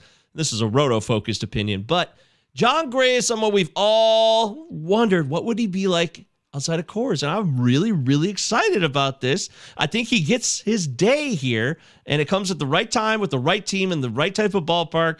They're going to lose. They stink, but he's probably going to be their ace, and that's cool. So I think he wants to be that guy. Dave, what are your thoughts on John Gray? Yeah, I mean, I like it from, the fit going to the AL West in that park. I like it a lot. I do think that a lot of times when people see a guy who goes from a bad situation to a good one, they tend to ram them up the board super hard. So like right now, he's going like 310. I bet he jumps 100 picks. I bet he's going about 210. I'm not paying that. I am not paying that. It's going to happen. I'm telling you. Okay, right well, now, I'm not paying that. I want it on the record now so I don't look like an asshole later on. I mean, we can definitely still make you look like an asshole, but all right, we'll keep that in mind. So yeah, like I like him in theory. It depends on where I can get him. So we'll see in the next week or so where he starts going, but I definitely think he's going to creep up into the low 200s and maybe even a high 100s. So I think he's going to go from, he's a really good bargain right now, and I think he's going to become not a good bargain very shortly. Yeah, I have him as my number 72nd starting pitcher. He's currently going off the board as the number 81 starting pitcher. If he were to jump up that 100 spots, he'd move to right around starting pitcher number 60-ish, 61, 62. So that would price me out on John Gray. So it's definitely going to be dependent on how much he jumps out. I mean, there's going to be a lot of people in podcasts, a lot of articles written about how he is getting such a great landing spot for his skills. There also will be people that will point out that he was better in Colorado than he was on the road. Don't worry about that. Like, don't worry about that. Like, that's, I think that's a little bit silly. If he stays outside the top 70 starting pitchers, I'll be in. If he starts creeping inside the top 60, inside that top 200 picks, like Dave was just talking about, probably not going to get a lot of John Gray. Do you guys remember with CJ Cron? Because it's the opposite with hitters, obviously. Yeah. But when CJ Cron went to Colorado last year, he was a top 150 pick. He jumped up literally. I think it was close, like 175 draft picks. So like, and he would be that target for people. They would see him coming up, and they would jump him up even further to make sure that they got him. So people always overreact to Coors guys either leaving or coming or leaving. So I just in general assume that I'm not going to get. Yeah, all right. Evil Otto says he's the third best Gray. Yeah. Evil Otto says he's the third best Gray, so he's clearly taking Josiah and Sonny over him. I think Josiah eventually will be, but I don't think he is yet. I agree. I have Josiah ranked below, but that also does not include Gray son Rodriguez. So who should be up at some point this year. Sounds like gravy to me. Yes. Michael, I know you have to take off because you're a busy man and we're going long tonight. But we'll hopefully talk to you on Thursday. Remind everybody where your social media, plug everything you've got going on right now, and then we'll let you go, and Dave and I will finish it out. Well, it's been a fun 90 minutes of fantasy baseball action here. The hot stove is cooking like it's never cooked before. We got grits, we got eggs, we've got bacon if you like it. If you're in the lunch mood, we could probably hook you up with a grilled cheese sandwich, I'm sure. Would that be the hot stove? Wobekin, of course. Yes, we have Wobekin, which is an extra special order, costs much, much more. Bottom line, though, is you're getting no Wobekin, you're getting none of this crap in 48 hours. It's all going bye-bye. So enjoy this now, live it up. You can follow me on Twitter at MJ Govier. GOV is in Victor, IER on Twitter. That's the portal. You know, there's a transfer portal in college football, but the portal to my world starts at MJ Govier on Twitter. You can access all my podcasts. I do football, movies, lots of stuff. The Plazo podcast, we're hopefully going to do a new episode once this goes dark and everything's done. Like the first week of December or so, we'll probably knock out an episode. We've been doing our prospects episode, which is like a half-hour get in, get out type deal with Phil Goyette. It happens every Monday or Tuesday. He'll be doing that tomorrow on Tuesday. And it's only 30 minutes, so it's just like an update. What's going on? Phil knows prospects. He's a really wise dude. So I'd recommend that. Check me out. Go live your life and think twice before you ever follow someone, because it might change your life forever on Twitter. For the good, for the bad, and the in-between. You never know. It's a crazy space. Am I right? I mean, it's one of the craziest spaces out there. I love you, brother. I don't know what's happening. Did right you now. mention the first day pod? Because I don't know that you mentioned that. Love the first day pod. Thank you. Yes, that is a really important podcast. It's about mental health, talk addiction. With your better half. Yes, with my wonderful co-host / girlfriend first, host second. Leanne, hello. We do it every Sunday nights, 8 p.m. Eastern, live on YouTube. You can follow us at First Day Pod on Twitter as well. Get all the info. They also do it's the a podcast. really positive pod. Which one? You said you do it every Sunday. I said you also do the podcast. Oh, you mean we have sex? Yeah, we are human beings. We date. So if we don't have sex, it would be kind of weird. In fact, people would be like, yeah, that's the couple. There they go. They don't have sex. Yeah, it's weird. I don't know why they're together. So. My wife has been on the podcast. I don't believe she's been there for the sex though. No. Oh God. But yeah, I love doing this stuff. I love talking baseball with Dave and Justin. These are two not only the most knowledgeable and like useful analysts for your fantasy benefit. They're just great guys. And I say that because I know great people. If these guys were dickheads, if they were shit, I wouldn't say that. I try to keep it real and I mean what I say. So make sure you follow these guys. You're connected with them. I always love being on the show. And last thing I want to mention real quick is this guy, Sam. I actually don't know his last name, so I feel bad, Sam. I do like you. You're a good guy. I have your phone number, but I don't know your last name. I think Sam FBB. That's right. Twitter, right? Mm-hmm. Yeah, Sam FBB1 on Twitter. It's right now his current handle, or what do they call it? His display name is Ted Lasso Disciple. So go look him up at Sam FBB1. He's looking for other analysts who want to take a questionnaire because he's got an idea. He wants to know everything about our own fantasy experiences. Where did we first start playing fantasy baseball? What are our opinions on the types of leagues and all the things that go into that? He's trying to build this type of database in a sense so he could possibly do something greater with it later on. So if you're into fantasy baseball and you want to share your story with Sam, hit him up on Twitter at SamFBB1 and go from there. A really cool dude. He owns pet stores. He's sweet. He's kind. He's cool. He loves the Seattle Mariners. It's all good in the hood with Sam. And I would really, really appreciate it if you took the time to go follow him and see what he's all about. Absolutely. Sam has been talking to me about that whole questionnaire thing. I think we might do something on friendsfantasybenefits.com with it. So even better. Yeah. So definitely, I'm actually trying to get him do it into a Google form, so that way I could just email it off to everybody at TGFBI. So get that done, Sam. Come on. He's a really good dude. He's been chatting with me for a little while here on Twitter in the DMs. So, but Michael, thank you so much for joining us. I know you got to go. You got work to do. You've got a waiver wire article to go write at midnight. It's FAB, by the way, not waiver wire, okay? There's a big difference. And people get really pissed if you don't know the difference for some reason. I don't know why. I don't care, but... You know. Same difference to me. People can't live without my FAB article every Tuesday morning at fantraxhq.com. There you Smart go. guy. Yeah. I love you, brother. Right. Thanks for coming, man. Love you. Love you guys too, man. We'll do part 2 later this week, guys. I'll be back see you soon. Thursday. So until then, Absolutely. And remember, we're not Detroit. We're not Detroit. you'll have your day, my friend. You will have your day. All right, Audi, see ya. Peace. All right. So with Govier gone, we can now talk about the next signing, the next few signings, which are what the Mets have done. Eduardo Escobar signed a 2-year, $20 million. That was the first deal. And I was like, oh, okay. Yeah. But then they signed Marcano. I was like, oh, okay, the Mets are actually doing some stuff. But then there was this report that came out that they weren't going to go after anybody who had a qualifying offer attached to them. And it was like, oh, the Mets have this billionaire owner. They're not going to be spending money. And then they signed Starling Marte for 4 years, $78 million. And then the big one dropped. They dropped, a $42 million a year contract on Max Scherzer for 3 seasons. He has an opt-out, I believe, after 2. The Mets going crazy right now. Why don't we start with Escobar? What are your thoughts on Escobar going to New York? And in our Battle of the Pods chat, our buddy Matt Williams has just been going crazy for like 3 days straight.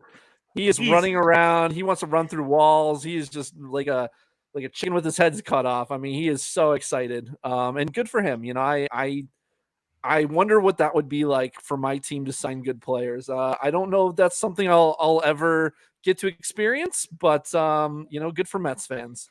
Mm-hmm. Yeah, I mean, Eduardo Escobar is just like, he's the definition of a solid player. I mean, this guy can hit 25 to 35 homers, produce at the plate, 260, 255, 260, 265, 270, in that range, average wise. And looks like the Mets are going to put together a pretty damn good lineup there. I'm assuming he's going to be playing every day. I mean, they kind of have a lot of guys around there, and I know that Escobar has in the past kind of been that super utility guy, but I think he's kind of proven that he should be playing every day. So I'm assuming he's going to at least be playing most days. That would be what I would assume. What about you? Yeah, I wonder if there is some more moves coming from the Mets. Not necessarily in terms of free agency, though they have been connected to Javi Baez and potentially wanting to bring him back. But I wonder if they will trade for some pitching. They have a good, kind of top of the rotation as long as DeGrom's healthy. I'm sure we'll talk about that here in a second. But I wonder if maybe they look to trade a Dom Smith, or McNeil, maybe McNeil.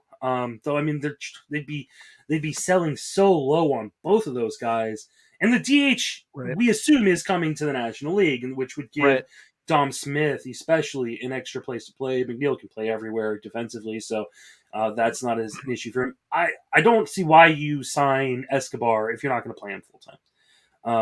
And I know he wasn't fantastic necessarily at the end of the season with Chicago, but yeah, I think he's an everyday player. I don't love the park for him. It's not, it's kind of a downgrade when you go from Milwaukee and Chicago to New York. But I think the price on him, I can't imagine. I haven't even checked it. It's like 190. It's like 190. Oh yeah, that's fine. And I think he's still second and third base eligible, right? This is probably mostly before second and third. Yeah, this is probably mostly before he signed with the Mets, though. And I see his min pick as 134. 134 would be tough to do. If he's going up there, then that's a no go for me. Especially because he's not going to be hitting at the top. Right. I think he'll settle in the 150, 160 area if I were to guess. But another thing is, I know that they have Robinson Cano there. I don't think he's blocking anybody from playing time, though. I wouldn't be surprised, and I think Matt Williams said this in our group chat. If they cut him, if they cut him, he's in the last year of that albatross of a deal. Right. They just removed him from his winter league game with back discomfort. And that's. I mean, I'm not saying they clearly don't care. They clearly do not care about sunk cost either. I mean, they've got a ton of money. Steve Cohen has just a ton of money. They're going for it. So we're going to do whatever they need to do to win. They're going to put the best team on the field. Exactly. And I like guys like Escobar, especially if he's going outside the top 150, because he can play middle or corner for you. You get a guy that can ostensibly play 5 different positions on your fantasy roster between second, third, middle, corner, and util. And I like having those guys kind of, being able to move around, to so many different spots. So yeah, I don't mind Escobar at all. He plays similar positions he has the same position eligibility as Ryan McMahon and Luis Urias, although Urias also has shortstop, but they're both going higher than Eduardo Escobar, and I'd take Escobar over both of them. So I think that, no, you take one of them over him? I think you make the argument for McMahon. Though Coors is still Coors. I'm not a McMahon believer. I am a little bit, but at some point you do have to produce. Urias, I was really impressed by Urias, and him being triple eligible is huge. I think, especially in that ballpark, I would take Urias over Escobar. Okay. So, their next signing that we talked about, Mark Canha. Yeah. A real interesting signing. He could theoretically lead off or hit second. in what we think is going to be a really good lineup in New York. Do you like in Mark Canha?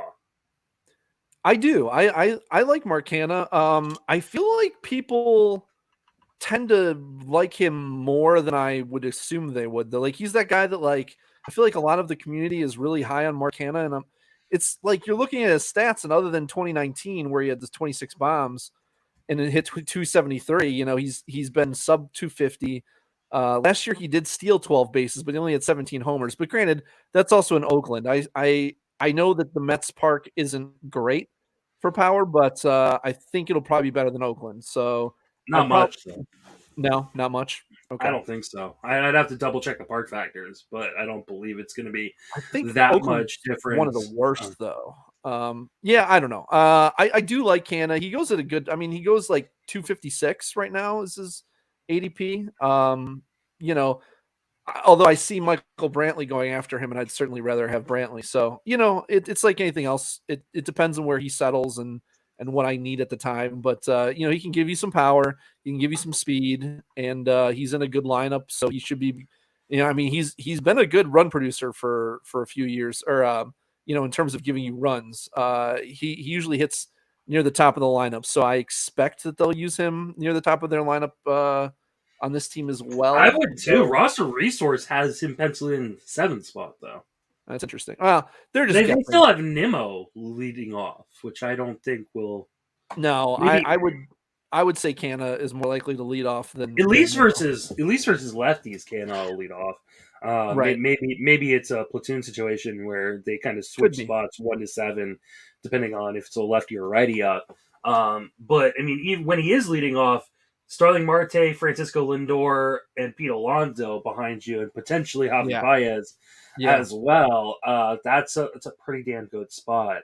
Right. And I mean, Nimmo never stays healthy. Love Brandon Nimmo. I do. I love Brandon Nimmo, but dude cannot stay on the field. So right.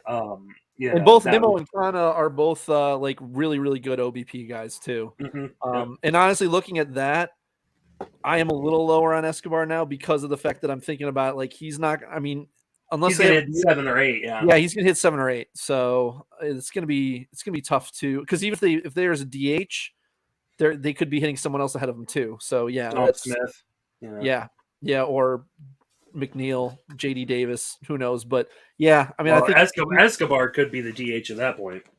I think Escobar could feasibly hit 6th. They move Canada 1, and they could hit Nimmo like 8th, something like that. So we'll see. But that's a potentially dangerous lineup. That's the big takeaway is that the Mets are looking real good right now. Yeah. They also add to the pitching. Oh, actually, let's talk about Starling Marte. Marte also signing there for a 4-year deal. I was surprised that this is where Marte ended up. I really thought there was a chance he'd end up back in Miami. He seemed to really like it there, but this was 4 years, $78 million. Good for him to get paid. I've always been a Starling Marte guy. I think he's a second rounder, especially with what you get in terms of stolen bases. And the way they're kind of building the rest of this team, it seems like even though they don't have a manager, so we have no idea what their managerial tendencies will be, it seems like they're building a team that wants to have some speed and maybe push it on the base paths, which is a good sign for a guy like Marte. Yeah, I mean, how can you even be concerned about that when he went to Oakland, which is a team that's known really to not run much at all, and he stole 25 bases there in half of a season. So I really can't I can't, ding him for steals, even if the managerial style is we don't run. I mean, unless they come out and say like, look, we're just trying to go station to station. We're not looking to steal much. Short of that, yeah, I mean, I have to imagine if you're doing that. Why are you signing a guy? Exactly. Like, why are you going to sign a guy whose main source of value last year was pretty much steals? I mean, he's a good defender. He's a good hitter overall. But obviously those, 47 steals last year were a huge part of what made him so good last year.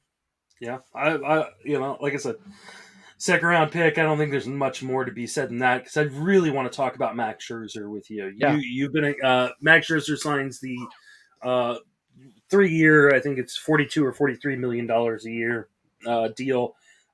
with the Mets, really surprising. They must have blown every other offer out the window, because everything that we have seen during the trade deadline and kind of since was that he preferred to play on a West Coast team. So, and then kind of last minute, we get this little like, oh, he wouldn't mind playing, for a team that does spring training in Florida, because he's got a home in Florida. So, but then they were close to a deal. Then, radio silence. What's going on? Maybe another team like the Dodgers or the Giants or the Angels are jumping in. But then, hey, it gets done today. You've been a guy that faded, I believe, Scherzer this last year because of, the injuries in 2020, and then his, advanced age, 38, 39 years old. Are you going to be fading Scherzer again? So the main thing was coming off of 2020, his mechanics were shit. And he came out and said, like, okay, I know that my mechanics are bad and I can fix them. I mean, no matter what you tell me, you can tell me that you're going to fix something. It doesn't mean you're going to. So for me, I just wasn't willing to spend up on him, assuming that he was just going to be okay. Because in 2020, granted, small sample and all that, but legitimately his skills were not nearly as good as they had been. So obviously there was a concern. He was 35, which is not, he wasn't, we're not talking like 38 or 39, but, he's 35. And coming off of that season, I just wasn't willing to invest the high pick. Now, obviously, last year he reestablished himself as one of the elite dominant pitchers in baseball. And he doesn't look like he's slowing down yet. He's 36, but he's going to be 37. There's obviously some risk there, but I have no problem with taking him as your ace.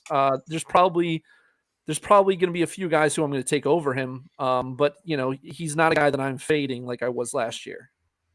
Yeah. Oh, I took him in our FPAS draft. I picked 15. Okay. I took him at, I think, pick 16. Took him at Cedric Mullins in a turn right there. I have no problem taking Max Scherzer back end of the first or someplace in the second. I really don't want to be in that situation, though. I have already, through my first, 2 drafts, the one draft we've started and then the other draft I've started. I really don't want to be picking at the back end. Like, I don't want to be in that position. I'd much rather pick them. How upset were you that Burns went one pick before you? Oh, I mean, all the picks that went before me. I mean, Kyle Tucker was still there at like pick 12 or something like 13, that. 13. Your buddy Sport took him at 13. Yeah, I did not. It got to me, and I went, "Oh, this was like worst possible scenario." So now I'd wanted Kyle Tucker. I'd wanted. Burns, there were a bunch of guys I had wanted. I was like, oh, this is going to end up being great for me. And then they all went right in a row. And I memed out and took Mullins and then took Scherzer. I like Scherzer. I think he's worth a first round pick or a second round pick. If you're taking starting pitching that early, I don't know that I'm going to a lot, though. Do you like him significantly more? Because you took him over these guys, but again, granted, this was a draft that we did not prepare for. At least you were more ready than I was. But would you still take him over like Beeler, Wheeler, and Woodruff? And like, do you think that he's definitively better than those guys? I mean, I don't know that he's definitively better. I think you can make the arguments for a lot of guys in kind of the top 5 to 7 starting pitchers. I believe I have him over all of those guys in my ranks. I will double check. So you have Scherzer at 3 then? I have Scherzer at 2. Oh. So I have Scherzer, and I may move him back behind Burns, because I've got it Cole, Scherzer, Burns right now. I may end up moving Burns back ahead of him, but okay. I mean, he's a horse. Like he's just an absolute horse. Right. And yeah. And you gotta love the park. Like the park going to New York is going to be fantastic. It's not like he's going to a bad location. So right. Yeah. No. With a good lineup, and I'm betting that they add some bullpen pieces there too, because obviously their bullpen has not been phenomenal over the last few years. I mean, I think Diaz is good. I think he's shaky at times, but they definitely need some more pieces around him too. So I think it'll be a good situation for him regardless. Yeah, I mean, the Mets are going to be a fun team to watch this year. Yeah, they are. Let's go ahead and finish out with our last couple. These are not signings. These are just kind of news items. Marcell Ozuna gets a 20-game suspension that's retroactive to last season. So he's actually, at this point, he is eligible to play. Yeah. Now, we'll see what the Braves do. I believe he's got 2 or 3 years left on his contract with them. They have been very, very quiet about everything. I mean, here's what I'm going to say. Because I tweeted out that this is an absolute embarrassment by Major League Baseball to only give him 20 games and to count them retroactively for last year. And I got some pushback from people who said, well, clearly the evidence wasn't there, or the tape, showed something different. And there has been a lot of murkiness around what happened. And I don't want to get into that necessarily. Let's not. Yeah, because there's no excuse for domestic violence. But here's what I will say about it. Major League Baseball, in their statement, said he violated the domestic abuse policy. He violated, and therefore he needed to be suspended for it. And they gave him 20 games. They said he broke the rules of it, and they still gave him 20 games. I stand by what I said, that it's an embarrassment. That being said, if he is playing on the defending world champions, probably hitting fourth, in a really good ballpark, in a pretty good division, where would you take Ozuna? It's, when we heard the news, it was one of those things where I literally have not given it 1 second of thought. Like he's been off my radar, right or wrong. And I'm not the morality police. I have no problem with people who are. I'm just saying, for me, if I'm playing a contest where he is accumulating stats and points, and that is either working for me or working against me, I can't ignore him. It's the same thing I said about Trevor Bauer, and I stand by that. I have to talk about him. I have to think about him. But up until this point, I haven't done any drafts. I haven't started planning anything.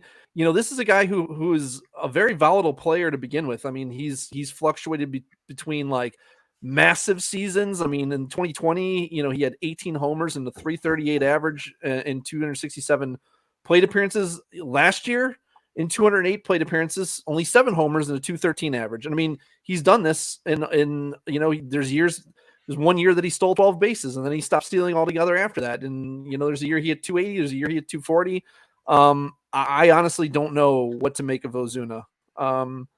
And I have no idea where I'm willing to take him right now. I really have to look into it. And I have to hear from the Braves. Are they not going to punish him? Are they going to play him? I don't think they can. I think the league has set out their punishment, and I think that they could trade him.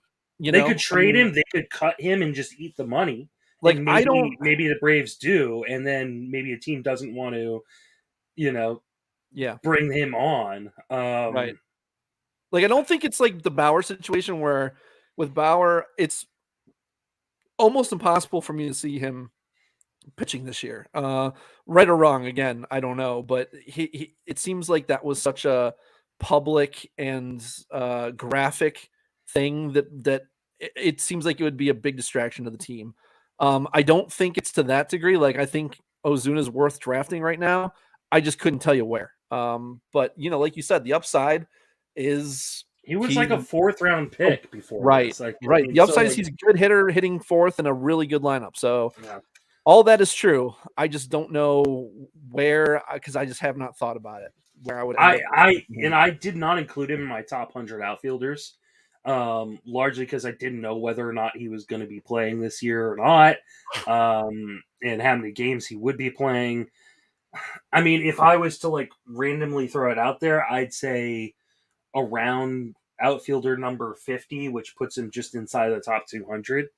See, I think he's going to end up going a lot higher than that once this news hits. I do too. He was going 330, right? Before yeah, the news. So, I think he's going 200 picks higher than that at least. He's going to go maybe in the 130 range, I'd say, something in that range. I would guess. 130 would put him right around Klenek, Meadows, and Grisham. Yeah, CJ Crone, Fran Mill. Yeah, I think that's probably about the right area. I'm taking all of those outfielders over him. Yeah, that's fair. Because they run. I mean, that's right. Ultimately, I'm not banking on him running. Like whatever he gives I you don't in think terms of speed are a bonus. But what can you bank on with him? Like he's shown a lot of skills, but none of them consistently. Well, and now he's been a year out of baseball. Like we have no idea what kind of shape he is in. He's 31, so running, I don't know. I mean, at this point, he might be their DH once the National League gets the DH. I don't know that they want, but this is also a team that, is, there's been rumors that Soler ends up back there. I think they'd like that Soler as their DH if he does end up returning. I don't know. I mean, I will do an outfielder update pretty soon, or at least probably in the next few weeks. But I really don't know where I'm going to end up putting him. I really got to sit down and think and kind of see what people are, what the news is on him. Do we think he's going to stay in Atlanta, or do we think that because if they cut him, I don't know if there's a team that wants to bring that kind of personality. I mean, there's always going to be one team, right? Like there's always a team that just like, I don't care. We want talent. And he's got talent. The Pirates should, right? Like nobody's going to watch the Pirates anyways, and they need anybody to play for them. The Pirates. The Pirates are going to be the Pirates better hope that the CBA doesn't include a floor, because they have, like, all of a sudden the Pirates are going to have to go out and spend $50 million just because they've only got $10 million on the books or whatever it is. It's fucking atrocious what the Pirates fucking do. Let's finish out with Max Muncy. His elbow injury appears to be more serious than we thought. There's been conflicting reports. Max Muncy himself says he has a partially torn UCL and he's having a hard time recovering for it. He said this on MLB Network today. This is what set off the firestorm. I think the Dodgers have clarified that he doesn't have a torn UCL. I drafted Max Muncy in Arizona. I'm thoroughly regretting it. I had him as like my number 4 first baseman or second baseman or something like that, because he's first, second, and third eligible again. He's gonna just tumble down my ranks right now. Just until we know that he is ready to play. I just don't know how you draft him. You don't. I mean, he's off my draft list. I'm not drafting him. I mean, unless the Dodgers come out and say that he was, high and talking out of his ass or something. I don't know. Like, what are they going to say? They've already said, they've already said, like, he doesn't. Like, what does that mean? Like, what? So he says that he had a torn UCL. So initially he lied and he said he had a dislocated elbow. Dislocated elbow. With quote other damage is what he said. So he never clarified that, and now he comes out and says, "Oh yeah, it was a torn UCL."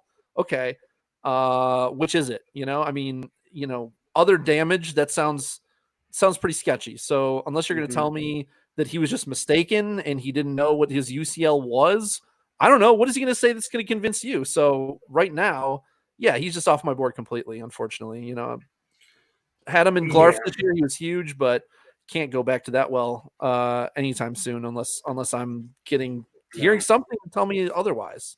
And while, like, if he were to get Tommy John, it's not as serious for a hitter, especially one who can play first base, as it would be for a pitcher. He'd still miss probably the majority, if not the entire season, depending on. I believe it's a 6 month recovery after the surgery. We don't even know. Like, at this point, it doesn't sound like they're trending towards surgery. They're trying to rehab him, and he's just got to come off people's boards for it now.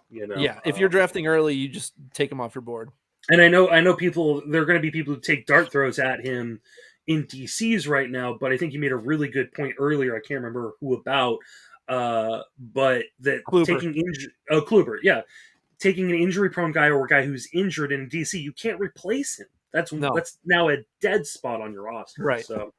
In DCs, you want to take as little risk as possible. Those Absolutely. are, for those of you who don't know this, draft champions. They're draft and hold leagues where you cannot pick guys up in season. It's not about upside in DCs. It's about production.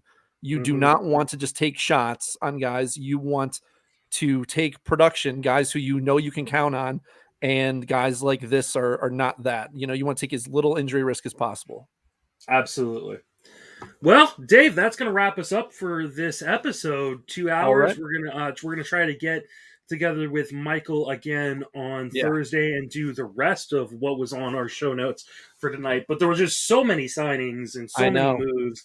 I'm sure there'll be more on Tuesday. I don't know when the deadline for the actual end of the CBA is on Wednesday. I don't know if it's midnight Tuesday night or not, but I'm sure there's going to be another flurry. There's still guys out there like Correa, the other Seager, Kyle Seager, other guys that are going to be signing here in the next day or so. So I'm sure we'll have more moves to talk about. Hopefully we can get through those too. Yeah, Jesus.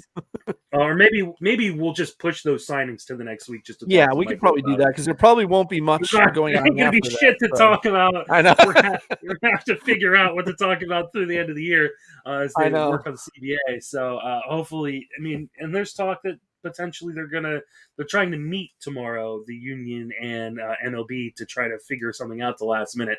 I don't think it's going to work out. But Dave, remind everybody where you can reach on social media, and then plug anything you got going on.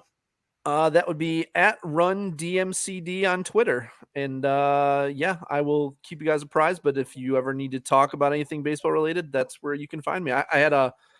I have not tweeted a ton lately, but today I did. There was a lot going on. So if you want to catch up on my timeline and see all of the conversations that we were having, there were some good ones. Absolutely. You can reach me on Twitter at Justin Mason, FWFB. You can email me or the show, friendsoffantasybenefits@gmail.com. You can read my work is mostly over on Fangraphs, where I'm writing multiple times a week throughout the offseason and into the actual regular season. I also write at friendsoffantasybenefits.com, and I operate tgfbi.com, which historical standings have been updated to reflect how people did in 2021, so you can go check that. You can also go sign up for TGFBI if you're in the industry, you're producing content. You can go sign up for the actual TGFBI. If you're not, you want to try to win your way in, you can sign up for satellites. The signups will go through, I believe, the end of January, so there's just about 2 months to sign up. Every year I get an email from someone in February or March mad they didn't get into TGFBI because they didn't sign up. And every year I get fucking emails from people. Don't be left out. Get in TGFBI. Even if you think you don't qualify, go ahead and sign up, and I can tell you don't qualify, right? But if you're producing any sort of content in the fantasy industry, or, hey, let's say you don't produce fantasy content, but you want to get in TGFBI, start producing fantasy content now. Right? Justin's wife played last year, so the bar for fantasy content is pretty low. Yeah, you I've let Dave in this, and he did well. I was just about to ask if I qualified for this year, and what do I have to do? You do. Yeah, yes. Jake even qualifies. He did a podcast. God, I don't know if we should let Jake in. I mean, I don't know about that. Yeah. So go over to tgfbi.com, sign up for either TGFBI or a TGFBI satellite. Hey, one of the guys who won a satellite entry into this last year's TGFBI, he won a satellite league in 2020, got in 2021. He was third overall in TGFBI. Like, just because you're not in the industry doesn't mean you're not a damn good player. We know lots of really great players, and if you want to prove it against the best, go to tgfbi.com, sign up for TGFBI or a satellite. Follow all of Dave's work. I was going to say, too, with TGFBI real quick, Justin, they can also choose to go against people in leagues, right? Because that's part of the fun. I take requests. Okay. If you want to call someone out. But one of the things I'm thinking about doing, haven't decided if I'm going to do it, is I'm thinking about putting people in leagues based on where they're at in the historical standings. Ooh. So we now have 4 years worth of standings. Not everybody's so I can't call you out because I finished really high and you're historically probably not as high as me. You can call me out, and considering I have control over where I go and where you go, maybe No, that's the case. I think that there's going to be a lot of people who want to go against both of us separately, and we're going to be in enough leagues together as it is, where I don't think we need to do that. I mean, I'm fine with it, but I'm just saying, like, we don't really have to. Hey, I got called out last year by Ian Kahn. I put him in my league. He also called out like 2 other people, put them in my league. We had a stacked league. That was just. I want to put it out there and see who wants to come after me. I think it'd be interesting. But I think what I may end up doing, or what I've been thinking about doing, is using historical standings to try to place people in leagues, so that way every league is about as difficult as every other league. Because every year what I hear is, oh, there's this league of death, there's that league of death, oh, this league's so much more difficult than all the other leagues. I think it's kind of horseshit because one, there isn't a long enough standing history to kind of determine who belongs. So there are people who were at the top last year that are no longer at the top of the historical standings. Now there are people who are still up there. The guy who's at the top, Kenyatta Storin, who works for Numberfire, he's been like the number 1 overall person in the historical standings. What's his name again? Kenyatta Storin. Oh, okay. I've heard the name.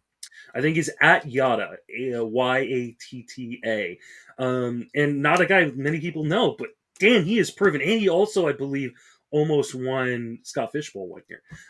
Dude is a hell of a player, a good writer as well over at numberfire.com.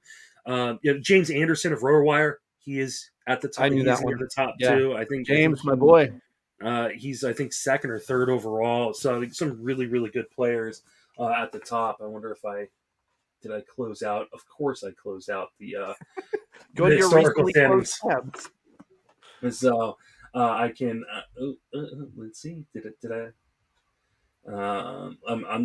I'm stalling to see if I can bring up the historical. Yes, Todd Zola near the top of the historical standings, I believe. Oh wait, no, that's last year's.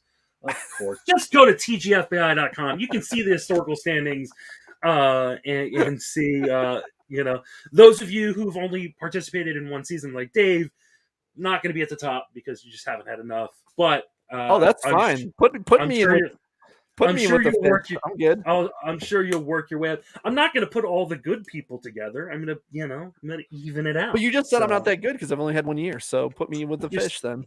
You're still pretty high, I'm sure. So let's see. Now I have to check and see where you're at. Put me wherever you want, man. Yeah, we'll see where you end up. Now I want to put you against me. I feel like I need you. No, I don't. But let's see. All right, let's see. I've got the historical standings up. Let's see. So currently, I'll say the top 5, right? Okay. All right. These are so Kenyatta Storin. He's number 1. He's finished. He finished 51st this last year, but 48th the year before, 15th the year before that, and 7th in 2018. I believe the only person with 4 top 60 finishes. James Anderson is 2nd, finished 19th this year, 79th last year in 2020, 11th in 2019, and 15th in 2018 in the first year. So he is one of 2 people, I believe, one of 3 people with only top 100 finishes. Tanner Bell, who won TGFBI overall in 2021, he is 3rd. Again, another guy with 4 straight years of top 100 finishes. Oh, there's actually another guy, but he's not in the top 5. Adam Ronis. Adam Ronis is a good player. We know this, right? He's won a bunch of Tout Wars and Labor titles. Yep, he's Adam Ronis is a really, really good player and has shown it again. He finished 15th overall this year. And then Brian Rudd, Baseball HQ, another really, really good player in the top 5 as well in TGFBI. So let's real quick. I'll look where Mr. Dave McDonald, after his first year, you are 154th. Oh, you finished 35th this year in TGFBI. Your only year. Right in front of you, 153rd, is Jenny Butler, who was in her first year of TGFB. I hope she will return as well. So, and then let's see. Me. I hope I do better time management. I'm 72nd overall. I can never freaking get to my fab, man. I think I did like a quarter of the time. I need to do, if I want to finish higher than 35th, I need to, I mean, it's pretty much, that was about as high as I could. 35th's pretty damn good. First year, 400 some people in it. So I finished 102nd this year in spite of just some I just could not get saves. And my overall rank is 72nd. But I'm above you just because I gotta get in that side pot because that's gonna make me more motivated to finish higher because Absolutely. I mean, it's nothing against free leagues. It's just when I have leagues that I paid $2,500 to get into and I win 20 grand if I win, I just prioritize those over the free ones. It's just the way it is. This is the only free league I do. So it was a nice little side pot. What was it, by the way? I want to say like 58, 60 people, something like that. Around there, 60-something people, $50 side pot. So, it was a nice little payout for those. It was like close to $3 grand, huh? Yeah, and I think it paid like the top 7 or 8. So I mean, it wasn't huge or anything like that, but it was. It was extra money in your pocket. That's something worth playing for sure. So I gotta do that next year because I think that'll $50 will at least motivate me more than I was this year. And the last person I will talk about in terms of their overall ranking is my wife. My wife is 473rd in the overall ranks. The only thing that Justin actually cares about is that her rank is below his. If we're being honest, absolutely. So that's all that matters. That my rank is. I'm waiting for her to DM us or tag us on Twitter. I'm sure she will at some point. I'm surprised we haven't seen it in the comments yet. So she tweeted a response to us. I was like, "Come hang out with us" and everything, and she tweeted a hi response. Nice. Yeah, she had unfortunately not unfortunately, she had a doctor's appointment, so it was hopefully. I hope she's okay. Yeah, we'll see. I mean, if she's not, then I get to be single. Whoa! What? Is that a bad joke? Jesus. I'm sure she's fine.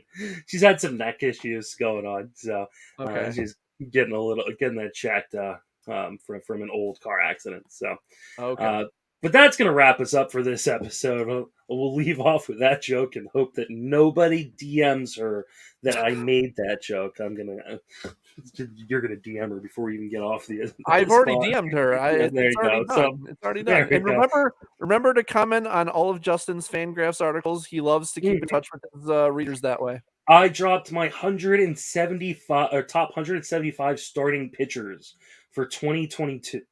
So find guys who are one apart and then demand to know why that guy was one behind the other guy. Oh yeah, people were already trolling me before they even dropped on, because someone was like, I don't know who you have at 174, but they should be at least 3 spots higher. So all my positions have been updated on Fangraphs in the last week or so. So you can check out all my positional ranks. I'm going to keep updating them. If you're interested in seeing the live updates, because I keep a running Google Doc, you have to subscribe to the Sleeper in the Bus Patreon. It's available through there. So with that's going to wrap us up. For Dave and myself, thanks for listening. Have a fantastic baseball season. And we're not Detroit. Fun times in Cleveland again. Still Cleveland. Come on down to Cleveland town, everyone. Under construction since 1868. See our river that catches on fire. It's so polluted that all our fish have AIDS. We see the sun almost 3 times a year. This guy has at least 2 DUIs. The flats look like a Scooby-Doo ghost town. Don't slow down in East Cleveland or you'll die. Our economy's based on LeBron James. Buy a house for the price of a VCR. Our main export is crippling depression. We're so retarded that we think this is art. It could be worse though, at least we're not Detroit. We're not Detroit.